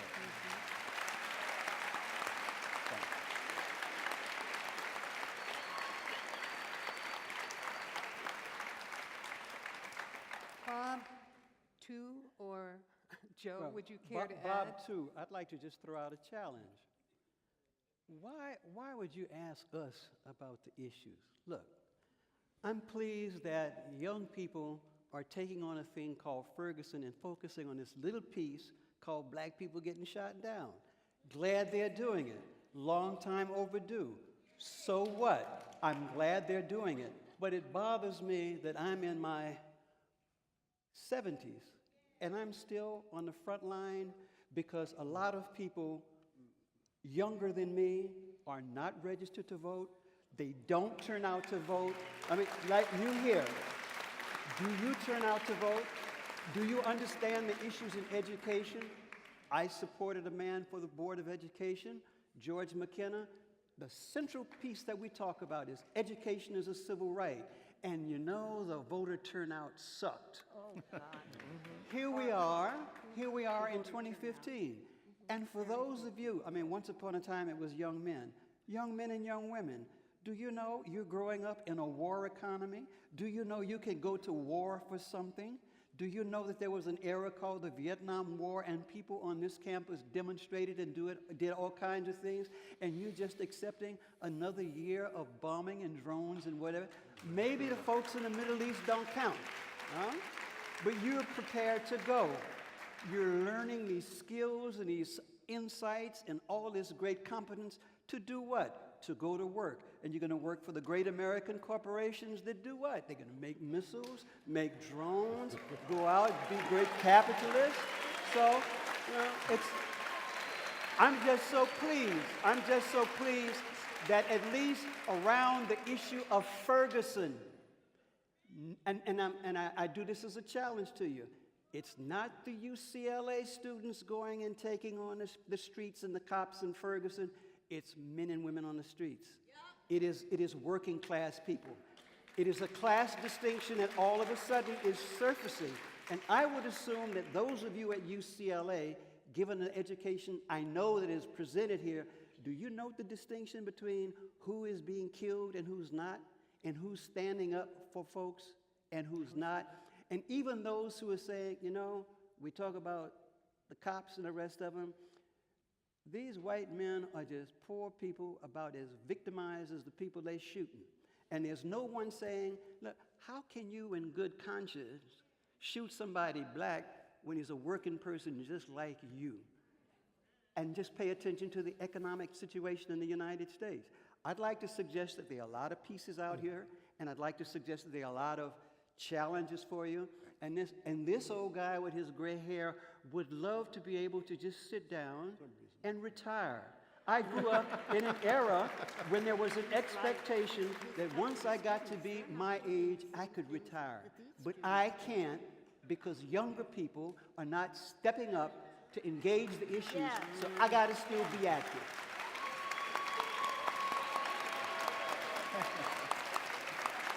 There you go. There you go. There you go.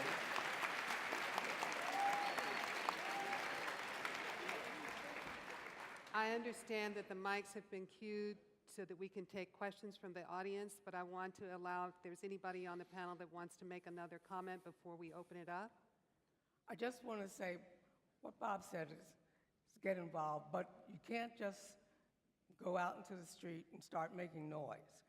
You have to prepare yourself to understand how to get to yes. You need to understand that you're going to be in a negotiating situation, and you need to learn the skills of negotiating. You need to learn some of the skills that the politicians have. I'm an admirer of Rosa Parks, but she didn't just sit down on that bus that day. She prepared for it. She knew how to behave when it happened. And once the word got out that she had been arrested, Within 2 hours, the whole city was flooded with pamphlets because that whole town was prepared. They knew that one of these days they were going to have a case. And I must say, it was mostly women who prepared them. Yeah. Yeah. Yeah. Women like Mildred. Are there questions from the audience? If you could stand and state your name and direct your question. In order for us to get as many as we can, I'm going to ask if you could keep your questions brief, and please make it a question. Yes, right. Is there a mic out there? Make it a question. There must be a mic. Any? I see one over The there. mics are here and here. While the folks come, Yes, you can walk to the mic, if you could. may I just make a statement while the Please, folks are coming? absolutely. I want to acknowledge the choir because they gave us tonight music in a way that reminds us that there's a place for those who write and who perform to help inspire and keep us going. Music. Thank you. I just want to acknowledge that. Thank you. Yeah. Hello. I had a question about how your faith, if any of you are people of faith, how your faith influenced your decision to be involved and kept you involved. Oh my gosh. Was Your it- faith. People of faith, how did your faith I think the influence question was, is how did your faith, Yeah. if you are people of faith, how did your Phil, faith you're the influence faith you guy. to stay involved? And obviously, Rabbi, that might be one that you want to weigh in on. Well, thank you. I kind of alluded to that with Rabbi Tarfon, but, I'm a proud recipient of a great ethical tradition. The prophets, you should do justice and love mercy, and the Torah. Judaism is just so rich, as is so many wonderful religions, with a demand that we make a difference. In Judaism, we call that tikkun olam. It means helping repair the world. And so in my Freedom Rider talk, I talk about the fact that when I first heard about the Freedom Rides from Bob and Helen, I saw a flyer at UCLA. I went up to this guy and said, "What's this about?" Anyway, so I went to my rabbi, Albert Lewis, Alav Shalom, of Temple Isaiah in LA. And Rabbi Lewis said to me, he listened to me, asked the question, and then he said, "Phil, if I were in your shoes, I would go." And when I heard that from him, I knew I had to go because I had listened to a lot of his sermons about how we as individuals can make a difference for justice and righteousness. Thank you. Is there a question here? Hi. Hi, I'm Shamel Bell, and I'm here on behalf of Black Lives Matter LA and the Black Infinity Complex. I'm a first-year PhD student in culture and performance, and I just want to take up your charge. I believe your name's Robert Farrell, doctor, Yes. I'm not sure. And to let you know that we are here, and we have stepped up. And so I just wanted to, what should I ask? No, I had to get up, and I don't really have a question, but I will say this. I actually found out about this event, and it said from the Freedom Rides to Ferguson. I didn't know what the event was about. And I contacted Denise, and she was lovely, and she got us involved. And I asked, did you guys contact Black Lives Matter Los Angeles? It's more than a hashtag. It's actually an organization and a movement. So I think that in the discussion, if it was from, Ferguson to, what is the current context that we can kind of, shift to? We would have liked to have been in the dialogue. So I just wanted to see what you felt about that, or give us any pointers and things like that. I could respond to that one easily. You want to take the chair, Bob? My comment would be, there's a march set for the 21st of this month. If you would read the Los Angeles Sentinel newspaper, you will see it highlighted and bannered there. Why don't the general press pick that up? There's some real things about life in reality. It ain't going to show up in the Times necessarily. You tune in and you'll find that this action is going on. I'd like to suggest that the folks at the Los Angeles Sentinel would welcome you to come and participate. It's going to be a march. It's being done in the name of something that you hold strongly. And one of the things I recall from our days was that if something showed up that was of interest to us, given our agenda, we showed up. That's what we did. Good. Good, good. Could you talk a little bit about, from your perspective, what are some of the key points that you've been trying to bring in terms of some of the activities that you've been engaged in? She's an organizer. Either of you. Hi, I'll introduce myself. My name is Shay Dixon, and I'm with Black Lives Matter Los Angeles as well. Before I answer the question that you asked, I would like to ask the panel, these are three elders on the right hand in particular. Do you feel that there is a disconnect between your movement and our current movement? Because I know that the specific focus was about the Freedom Ride, but we didn't hear you all speak on anything about the current Black Lives Matter movement. And what was spoken was folks aren't doing anything, and we are doing a lot and have been active in Los Angeles as well as in Ferguson for the past 6 months consistently. We are aware of the march via the LA Sentinel as well. We actually attended the meeting at the Sentinel office this morning. But I asked the disconnect question because we would like for you to retire too, feel comfortable leaving the charge up to us, you know, but I'm just curious to know if you feel that there's disconnect, or do you know what's currently going on? No, there is no disconnect.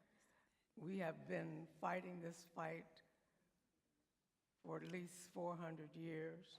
Yes, ma'am. And especially since the Civil War ended, what you have to fight, what you have to understand is, even though we keep struggling, as Bob said, we get pushback. And so, no, there's no disconnect. When you talk about Black Lives Matters and you're talking about police brutality and taking of Black lives, it connects all the way back to slavery, to lynchings, to the death penalty. When lynching was made illegal, they gave the white Southerner the death penalty. And to make sure that Black lives didn't matter. And if you notice the disrepresentation of Blacks in the prison systems and going to the being executed. Yes. So, no, there's no disconnection. The struggle continues. Absolutely. Hashtag, the struggle continues.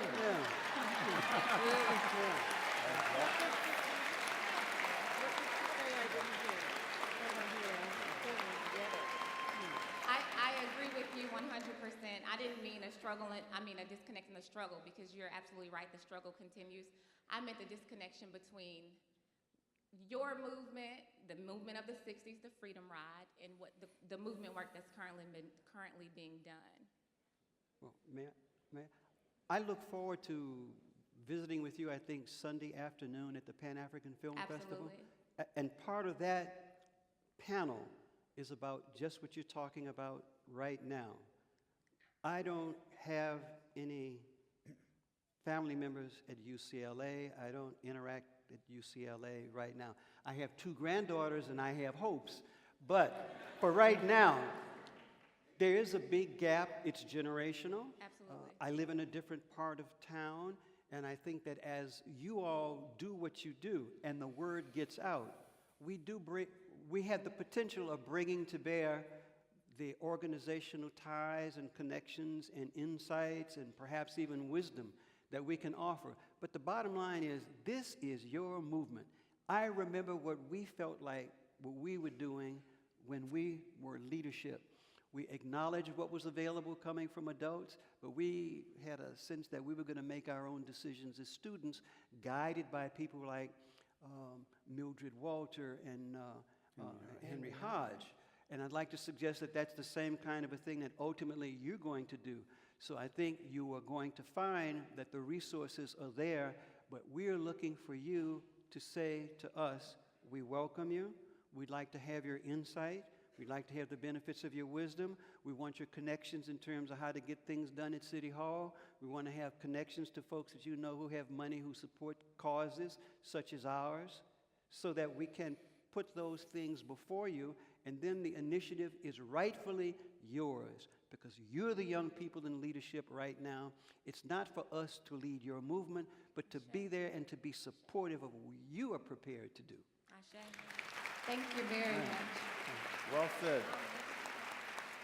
Can you just ask the question again, and I can speak to it? I just wanted to know you asked a question to us, and we wanted to quickly. I think I was just asking a question if you wanted to share anything about some of the activities and interventions that you've been making, just as a way, because as Bob pointed out, Bob 1 and 2, actually, about some of the issues that sometimes actions occur and the media covers them not at all. And Yes. part of this has to do with using this maybe as a moment to share with the audience more broadly, as well as with us, some of the activities and interventions that you all have been seeking to make.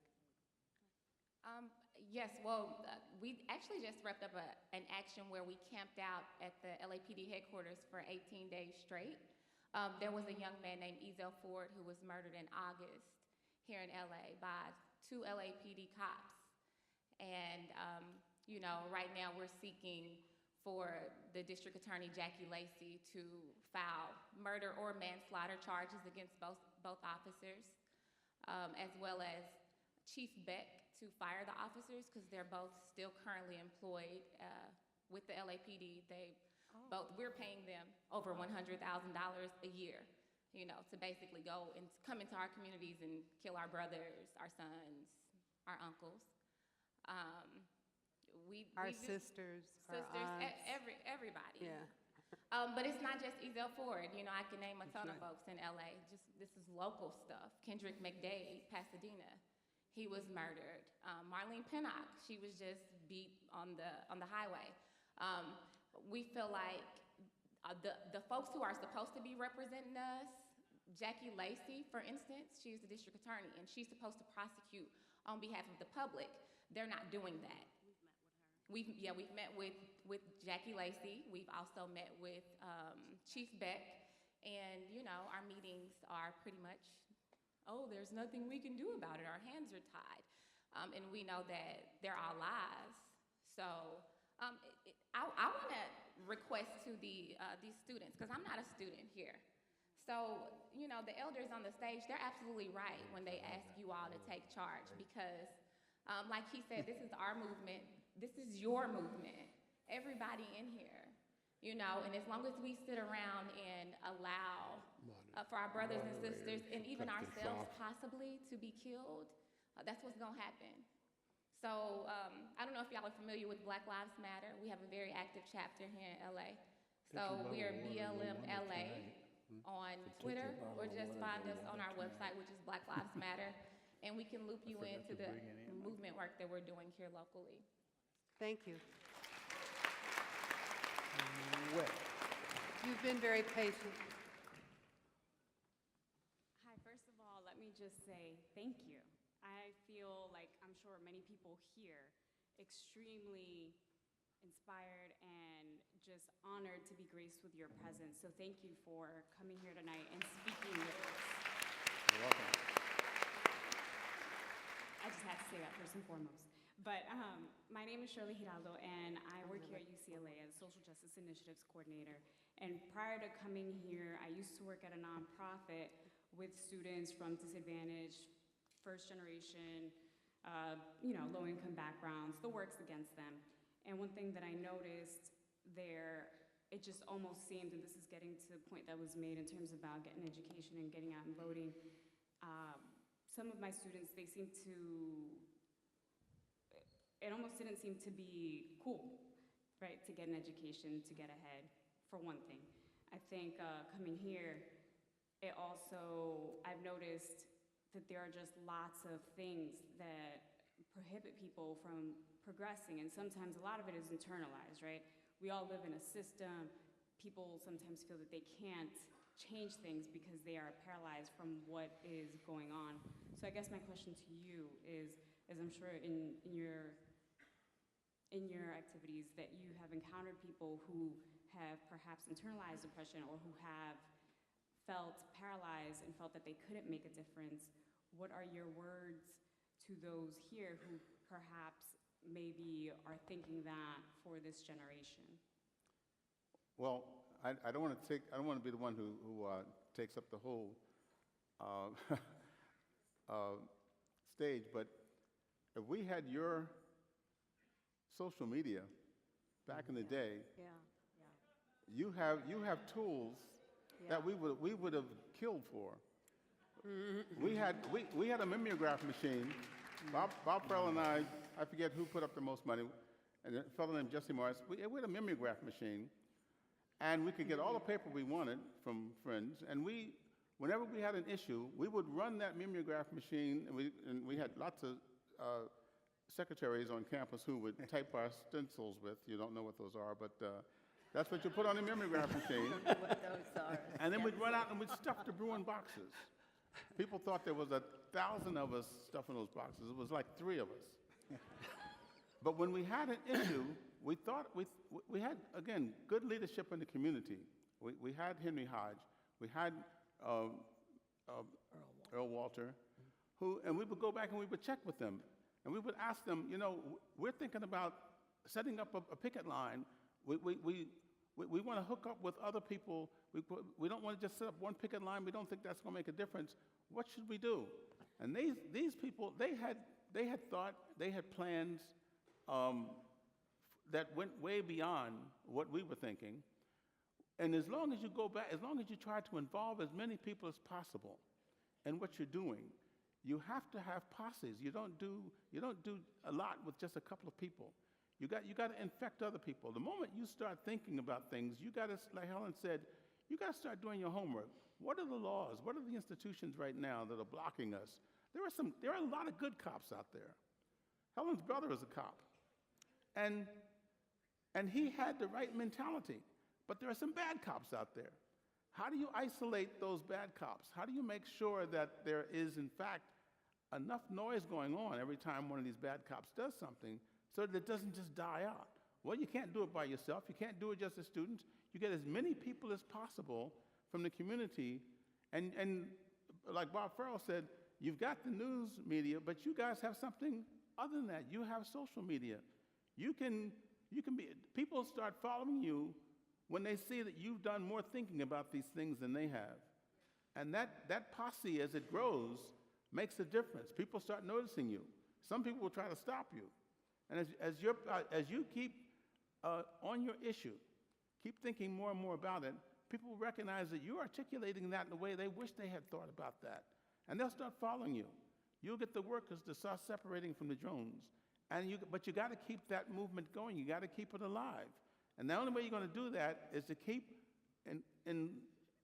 educating yourself about where is it going, where is it likely to go next, where is it likely to go after that.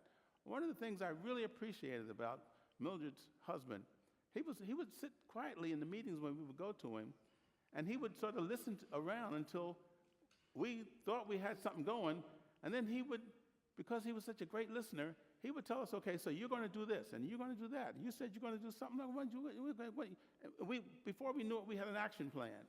Then we would run out and we'd say how many people we could get to go to work with us in our action plan. And we found that they had posses themselves. What you got to do is you just got to keep spreading the word. And with social media, you can do it 1,000 times faster than we did it. And it's just a matter, really, again, like about thinking how do you put the education that you're getting here to work for real? Well, you think about those institutions that exist, what's wrong with them, talk about them, have buzz groups. You got these. We didn't even have all these residence halls when we were here, but you got these residence halls here, and you got to get those people off their butt. You got to go. You got to remind them that hey, you know what? There are a lot of people out there who are hurting, who are not as well off as you are. And to the extent that we don't do something about it, our children and our children's children are going to be losers because we're sitting on our butt doing nothing. I'm understanding that we have time for one more question because the choir is waiting to close us out. So I'm going to offer that after the event that there'll be time, hopefully, to engage the panelists one-on-one. I'm sorry to do that, but I'm getting the hook now. So one more question here. A lot of pressure.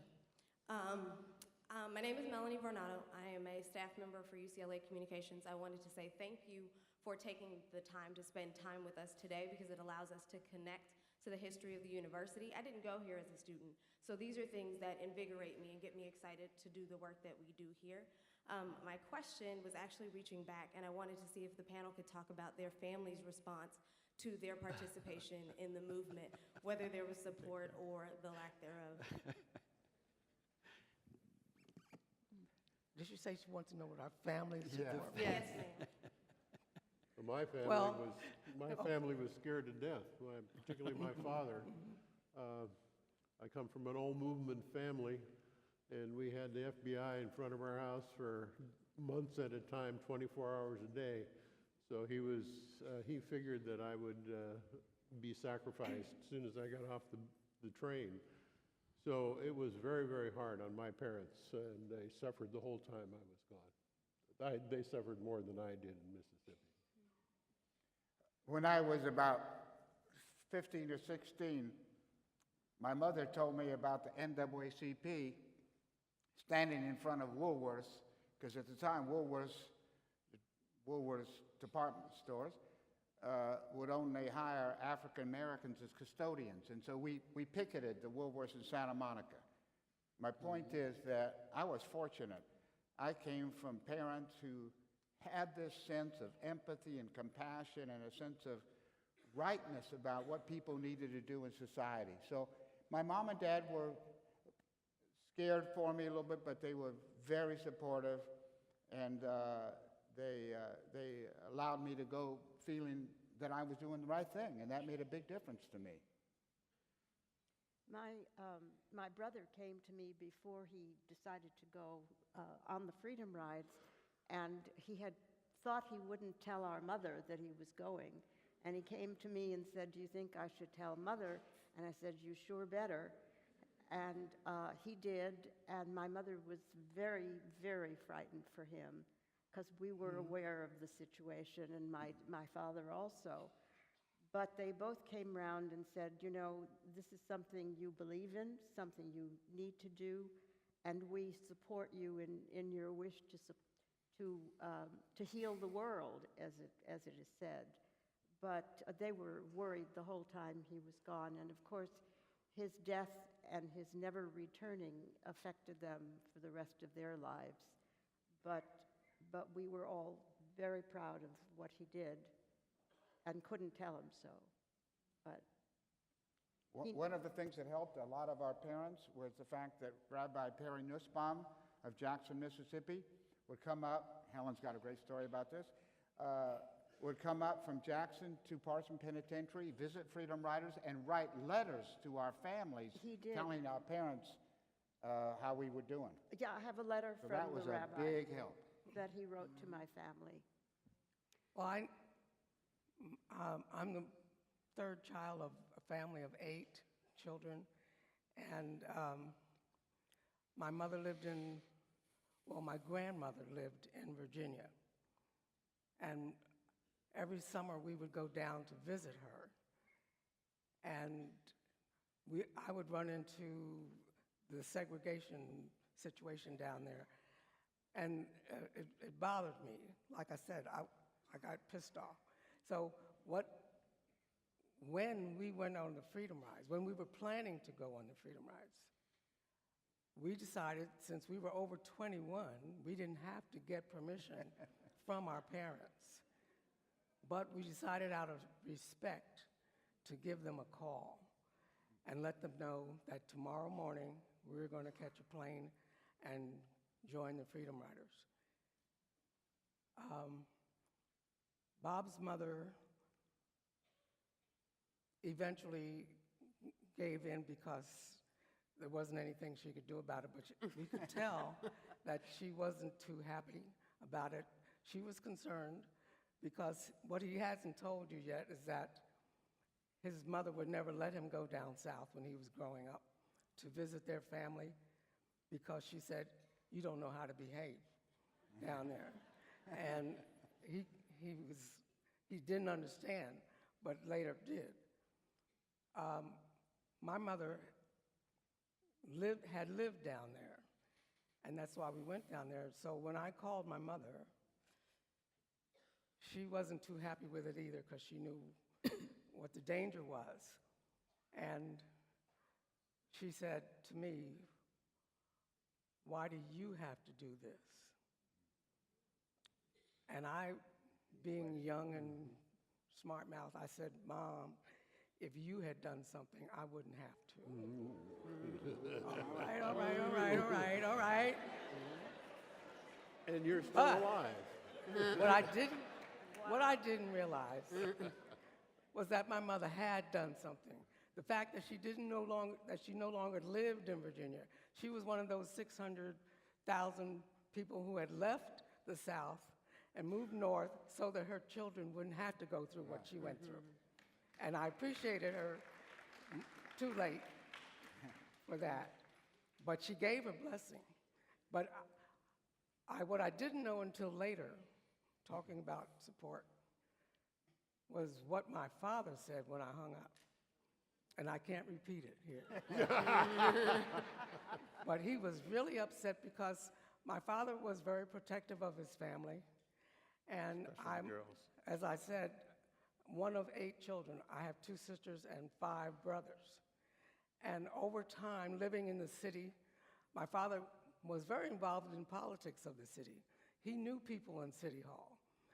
But over time, one by one of my brothers or other was picked up for something or stopped and arrested.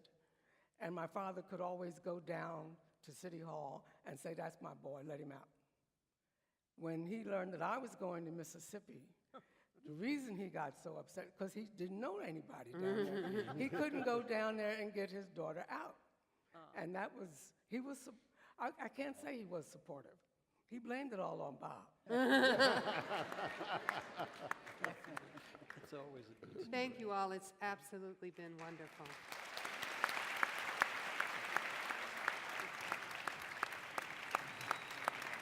The Bob and Helen show.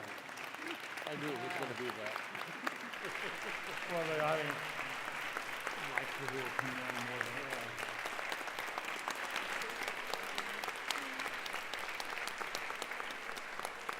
The program will now conclude with a final song sung by the gospel choir from the balcony. Thank you for joining us tonight for this very special presentation.